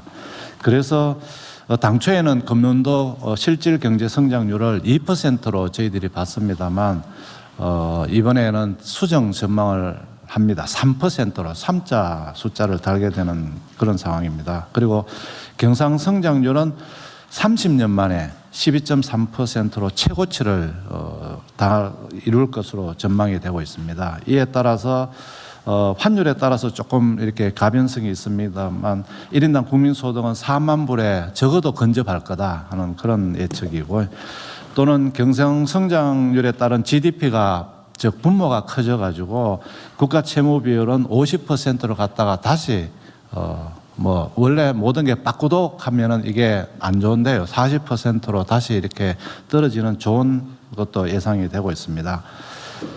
그러나 이런 기회만이 있는 것은 아닙니다. 우리 사회가 양극화 문제라든지 또 중동 전쟁을 겪으면서 우리 경제가 어떻게 한 단계 더 도약하기 위해서 준비를 할 것이냐 하는 부분 그리고 잠재 성장률을 높여가지고 3대 메가 프로젝트 등 초격차 성장 동력을 확보할 것이냐 하는 이 세 가지 문제에 대해서 하반기에는 집중적으로 하겠다는 말씀을 드리고 이러한 노력을 통해서 이재명 정부 내에는 3, 4, 5 비전을 이번에는 제시를 했습니다. 잠재 성장률을 확실하게 3%로 가져가는 문제. 확실하게입니다. 그리고 수출은 지금 사실은 5강입니다. 그래서 저희들이 4강으로 잡는 게 좀 약할 수 있지 않느냐 이렇게 생각은 했습니다만 또 되는 부분은 확실하게 하기 위해서 또 4강으로 잡았고 국민소득은 지금 한 4만 불 근접합니다만 적어도 5만 불은 달성하겠다. 그래서 3, 4, 5 비전 하에서 대체 불가 대한민국으로 가는 경제 대조약 원년을 완성해서 그 밑에 보시면 이 화살표가 쫙 올라갈 수 있게 그렇게 하겠다는 말씀을 드리겠습니다. 다음 쪽입니다. 그래서 이런 3, 4, 5 비전 하에서 금년도 하반기에는 3대 분야 6대 과제로 했습니다. 좀 전에 말씀드린 것처럼 중동 전쟁 이후에 우리 경제를 한 단계 더 다지는 문제 그리고 잠재 성장률 반등을 확실하게 하는 문제 그리고 양극화 등 구조적 문제에 대응하는 이런 분야로 해서 보고를 드리겠습니다. 다음 쪽입니다. 중동 전쟁 이후의 전략입니다. 이번에 변화된 경제 환경 그리고 겪어보지 못한 이런 경제 붐에 따라서 저희들이 겪어보니까 거시경제라든지 금융, 외환, 부동산 이게 하나로 굉장히 이게 밀접하게 관련되어 있습니다. 그래서 앞으로는 더 통합 대응 체계를 구축하겠다는 보고를 드리겠습니다. 그리고 이렇게 반도체 붐에 따른 초과 세수를 청년, 성장 동력, 지방, 인재 양성 등에 집중 투자하기 위해서 미래 대응 기금을 신설해서 적극적인 재정 운영을 더해서 경제 성과의 과실이 확실하게 이루어지도록 하겠습니다. 그러나 그 3고 대응에는 철저하게 대응하겠습니다. 좀 전에 보고드린 것 같이 석유 최고 가격제를 안정적으로 운영하고 농축수산물 전 품목의 할인 지원 등을 통해서 물가를 낮추고 그다음에 고환율 부담에 애를 겪고 있는 중소기업 지원, 고금리 차주 지원 등 3고 민생 경제 안정을 도모하겠습니다. 주거 안정도 중요한 목표입니다. 부동산 세제는 좀 전에 보고드린 대로 국민 토론회를 거쳐서 방향을 정하고 주택 공급 촉진이나 공공임대주택 등 주거 안정에 최선을 다하겠습니다.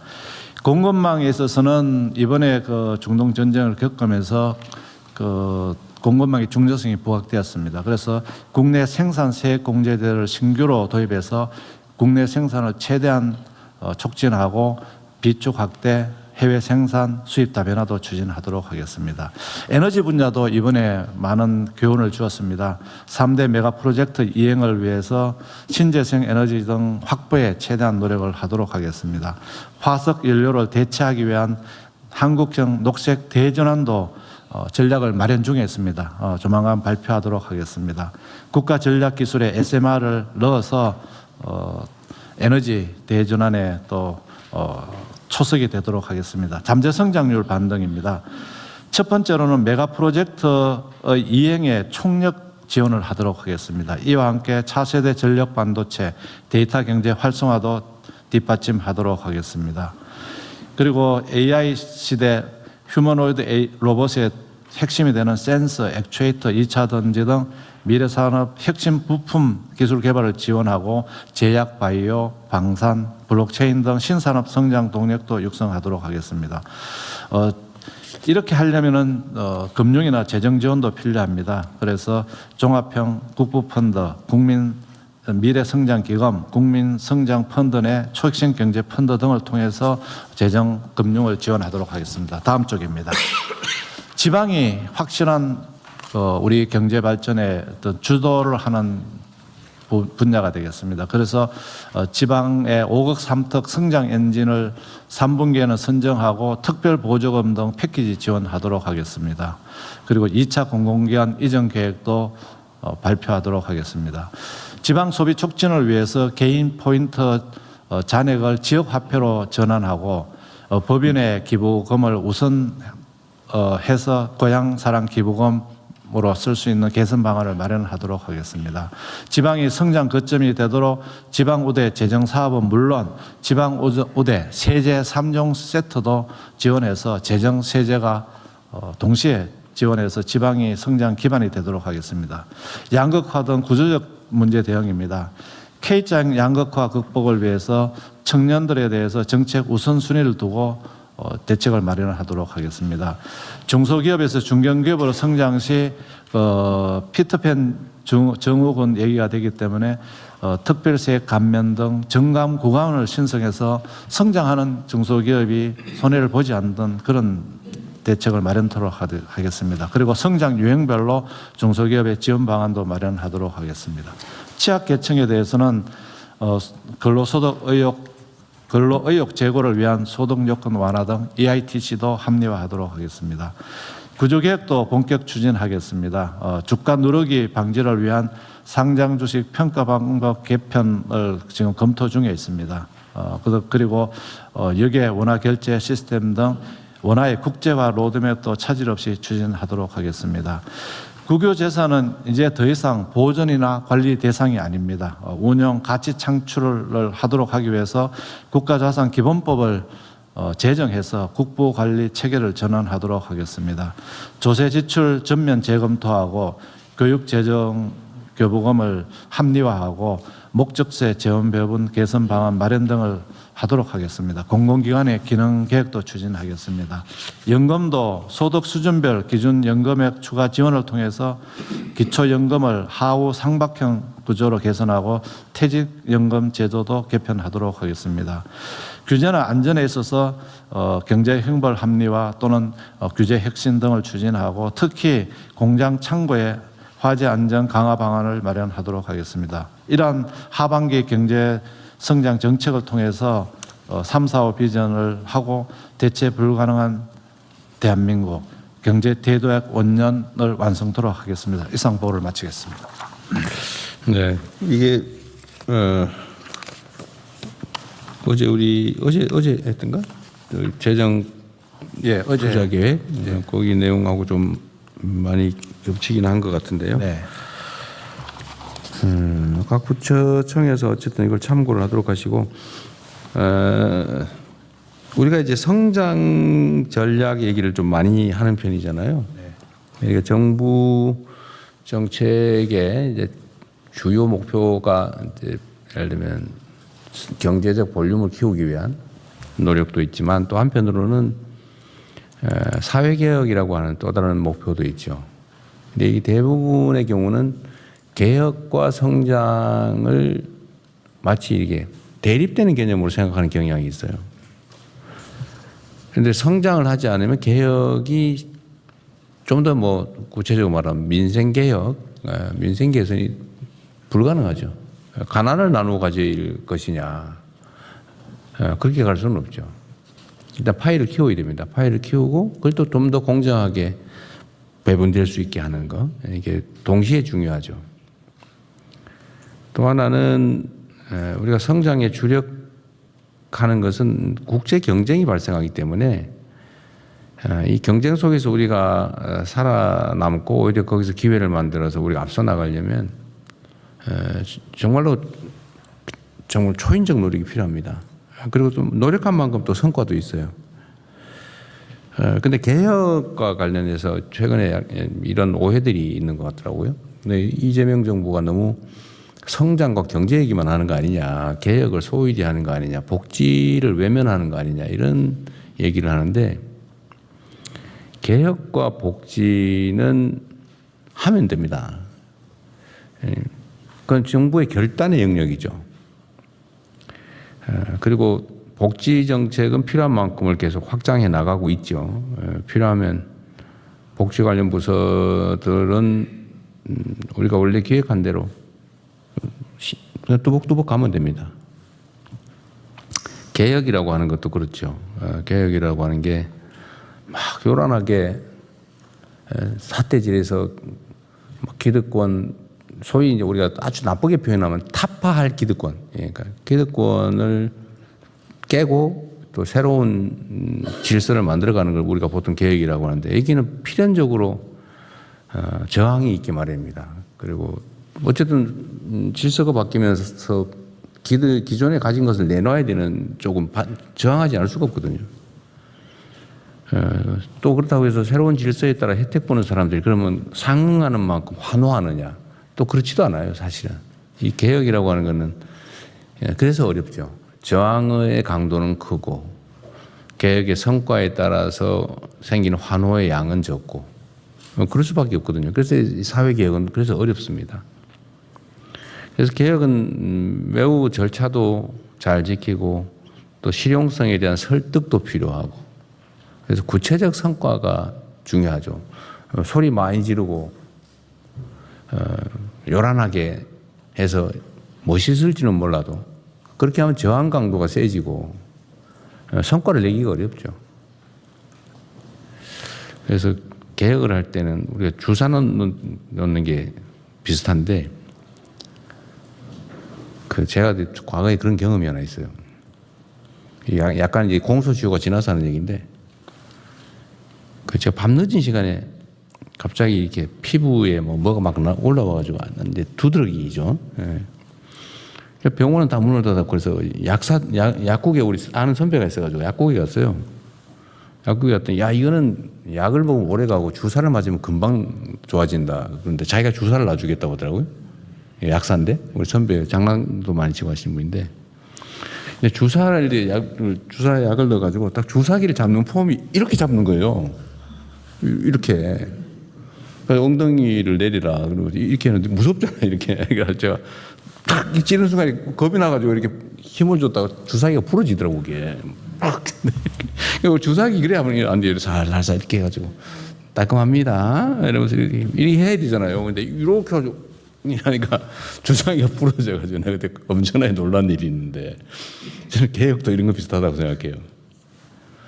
설득하고 고통을 최소화하고 이 정당성에 대해서 많은 사람들이 공감을 얻고 또 순차적으로 실효적으로 이렇게 해서 어느 순간에 보니까 바뀌었네.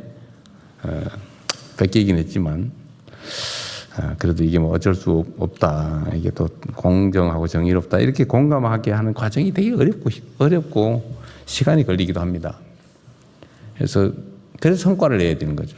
우리는 실용이라고 표현하지만 실용이 마치 개혁의 반대말인 것처럼 생각하는 경우들이 있더라고요. 근데 그런 건 아닙니다. 목소리 크고 뭐 이렇게 세게 얘기하고 삿대질을 하고 이렇게 하면 잘 되냐. 뭐 기분은 좋을지 몰라도 결과는 좋기 어렵습니다. 개혁이 어려움이죠. 그래서 혁명보다 개혁이 더 어렵다. 그렇게 얘기하는 게 다 이유가 있지 않습니까? 혁명이라고 하는 게 기득권을 완벽하게 제압할 힘이 있어서 그 고통을 다 감내하도록 강요할 수 있을 때 가능하죠. 근데 쉽지 않습니다. 그래서 순차적으로 하는 일이다. 경제 성장에 우리가 집중하는 이유도 그 결과를 어떻게든 공정하게 또 국민들 모두의 삶의 수준을 높이기 위해서 하는 것이다. 맨날 경제 얘기만 하느냐. 그렇게 좀 오해 안 하시면 좋겠고요. 그래서 복지부 장관님. 네. 시끄럽지 않게 잘하고 있죠? 네. 복지 확장 정책도. 네. 어쨌든 요새 말이 많아서 하는 얘기였습니다. 네, 다음 진행하시죠. 의견 없으시면. 네, 의견 없으시면 원하는 대로 접수하겠습니다.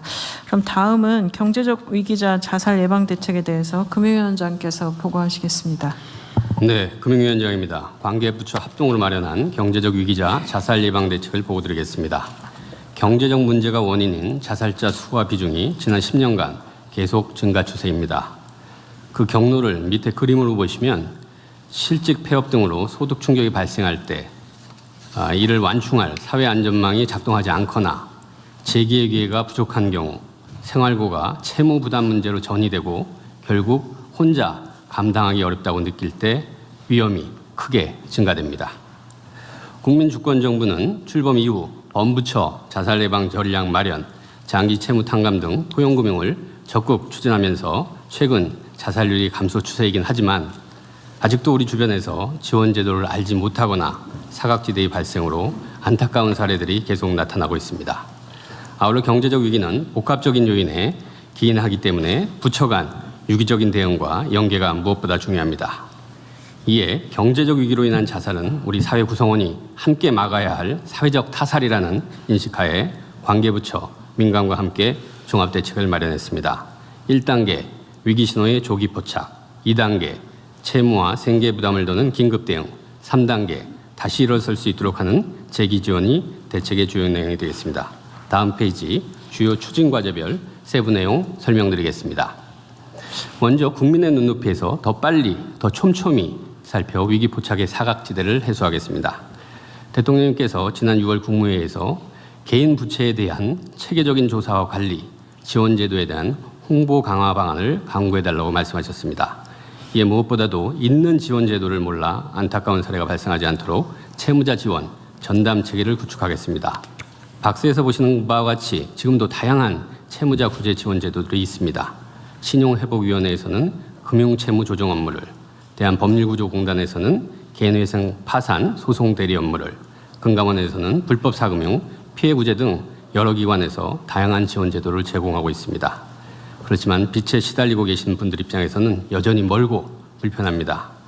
그래서 빚과 관련된 문제가 생기면 화재는 119, 범죄는 112처럼 한 군데로 전화하면 모든 게 다 안내받고 연결될 수 있도록 채무자 지원 종합창구를 만들겠습니다. 지금의 신용회복위원회가 그 역할을 수행합니다. 전화번호는 1375입니다. 빚으로 지친 일삼을 치료 한다는 일상치료. 네, 기억하시면 되겠습니다. 근데 이 대표 번호를 받기가 굉장히 쉽지 않습니다. 근데 과기부에서 적극적으로 협조해 주셨습니다. 아까 대통령께서 말씀하신 칸막이가 없어진 아주 대표적인 사례입니다. 예, 그리고 이게 국무회의 힘입니다. 이게 얼마나 중요한지 실무자들이 충분히 이해하기 때문에 적극적으로 협의를 해주셨습니다. 이 자리 빌어 감사 말씀드리겠습니다. 마지막 페이지로 먼저 한번 이동 부탁드리겠습니다.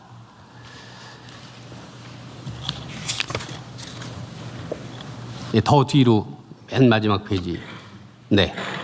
보시면 이제 1375 하면 신복위가 제공할 채무자 유형별 종합상담 내용과 프로세스입니다. 단순 채무 상담부터 금융 채무 조정, 개인 회상 파산 신청 지원, 불법 사금융 피해 상담까지 한 번에 모두 안내해드리고 연결해드리겠습니다. 다시 2페이지로 돌아가겠습니다. 다음으로 경제적 위기자 발굴에 그다음에 이제 그 개인 채무 전반에 대한 체계적인 관리와 함께 채무 지원 제도 간 연계와 제도 개선을 수행하기 위한 컨트롤 타워로서 채무자 지원 전담 조직이 필요합니다. 관련한 전담 조직 구축 방안을 행안부와 협의해 나가겠습니다. 행안부 장관님의 적극적인 칸막이 없애는 노력 부탁드리겠습니다. 근데 이것도 사실은 행안부에서 굉장히 협조를 많이 해주신 겁니다. 여기 이렇게 전담 조직과 협의 이런 용어를 또 여기다 등장시킬 때까지도 행안부에서 굉장히 많이 협의를 해주셨는데 전담 조직을 만든. 네, 마지막까지 한 번만 더 힘을 써주시면 고맙습니다. 네. 다음으로 경제적 위기자 발굴의 사각지대를 줄이기 위해 민간 합동으로 선제 발굴 포착 노력을 강화하겠습니다. 공공부문의 경우 복지부에서 운영 중인 위기가구 발굴 시스템의 금융위기 정보 제공을 확대하고 채무 정보 등 금융 데이터와 건강보험료 납부 정보 등 비금융 데이터를 결합해 경제적 위기 징후를 조기에 포착할 수 있도록 특화 모형을 개발하겠습니다. 아울러 주민 실정을 제일 잘 아시는 이 통장님들과 지방정부에서 운영하는 금융복지상담센터 등 지역사회와도 함께 힘을 모으겠습니다. 민관 협업의 일환으로 금융회사들이 금융의 현장에서 파악할 수 있는 위기 신호들을 활용해 자살 고위험군을 조기에 발견하고 보호하도록 하겠습니다. 다음 페이지입니다. 이제 두 번째로는 채무의 짐을 덜어드리는 고통경감 긴급 대응입니다. 장기 연체자분들의 말씀이 추심에 시달리다 보면 하루하루가 지옥이라고 하십니다. 이러한 문제 해결을 위해 국민주권정부는 사람 살리는 포용금융을 강력하게 추진해오고 있습니다. 박스에서 보시는 바와 같이 7년 이상 장기 연체 채권을 신속하고 과감하게 정리해서 89만 명의 장기 연체자가 현재까지 추심의 고통에서 벗어났고 금융권 연체 채권 관리 혁신, 정책 서민금융 금리 인하와 공급 확대, 이자율 60% 초과, 반사회적 불법 사채, 원천 무효화, 불법 사금융, 원스톱 피해 지원 등 다양한 조치들을 지금 해오고 있고 더 나아가서 포용금융 전략 추진단 운영을 통해 보다 근본적이고 항구적인 제도 개편을 추진 중입니다. 추가적으로 과도한 채무 부담 완화를 위해서 금융채무의 경우 상록수 등 유동화 전문회사, 공공기관 연체채권, 대부업권 보유채권 등 장기 채무 조정에 사각지대를 해소해 나가겠습니다. 그리고 개인회생과 파산제도를 이용하시는 분들은 위해서 현재 신청인이 어떻게 해야 되냐면 부채가 있는 모든 금융기관들을 일일이 다 찾아다니면서 부채증명서를 떼야 됩니다. 시간은 물론 금전적으로도 어려우신 분들이 더 어렵게 만드는 이런 문제 해결하겠습니다. 부채증명서를 통합해서 한 번에 발급받을 수 있는 시스템을 마련하겠습니다. 더 나아가서 아예 법원으로 바로 전송될 수 있는 그런 시스템까지 발전시키겠습니다. 기초수급자 등 취약 채무자의 신속한 파산과 면책을 돕는 신속면책제도 협약법원과 채무자 지원센터들도 지역별로 더 추가해 나가겠습니다. 복지부에서는 자살유족 대상 원스톱 지원 사업을 전국 단위로 확대하고 긴급복지 지원 요건의 위기 사유를 확대하는 등 충격 완충을 위한 긴급 지원 체계를 강화합니다. 불법 사금융과 금융사기 등 금융범죄에 대해서는 범죄 수단과 경로에 대한 전방위적 차단 및 원스톱 지원 체계를 통해 철저히 예방하고 확실히 보호하도록 하겠습니다. 다음 페이지입니다. 마지막 추진 과제로 다시 일어설 수 있도록 재기 지원에도 만전을 기하겠습니다. 박스에서 보시는 것처럼 금융위는 돈만 빌려주는 데서 끝나지 않고 서민 취약계층의 재기 지원과 상환능력 제고까지도 포용금융의 역할이라는 인식하에 금융과 고용, 복지 서비스 등을 원스톱으로 연계하는 복합 지원을 24년부터 제공하고 있습니다.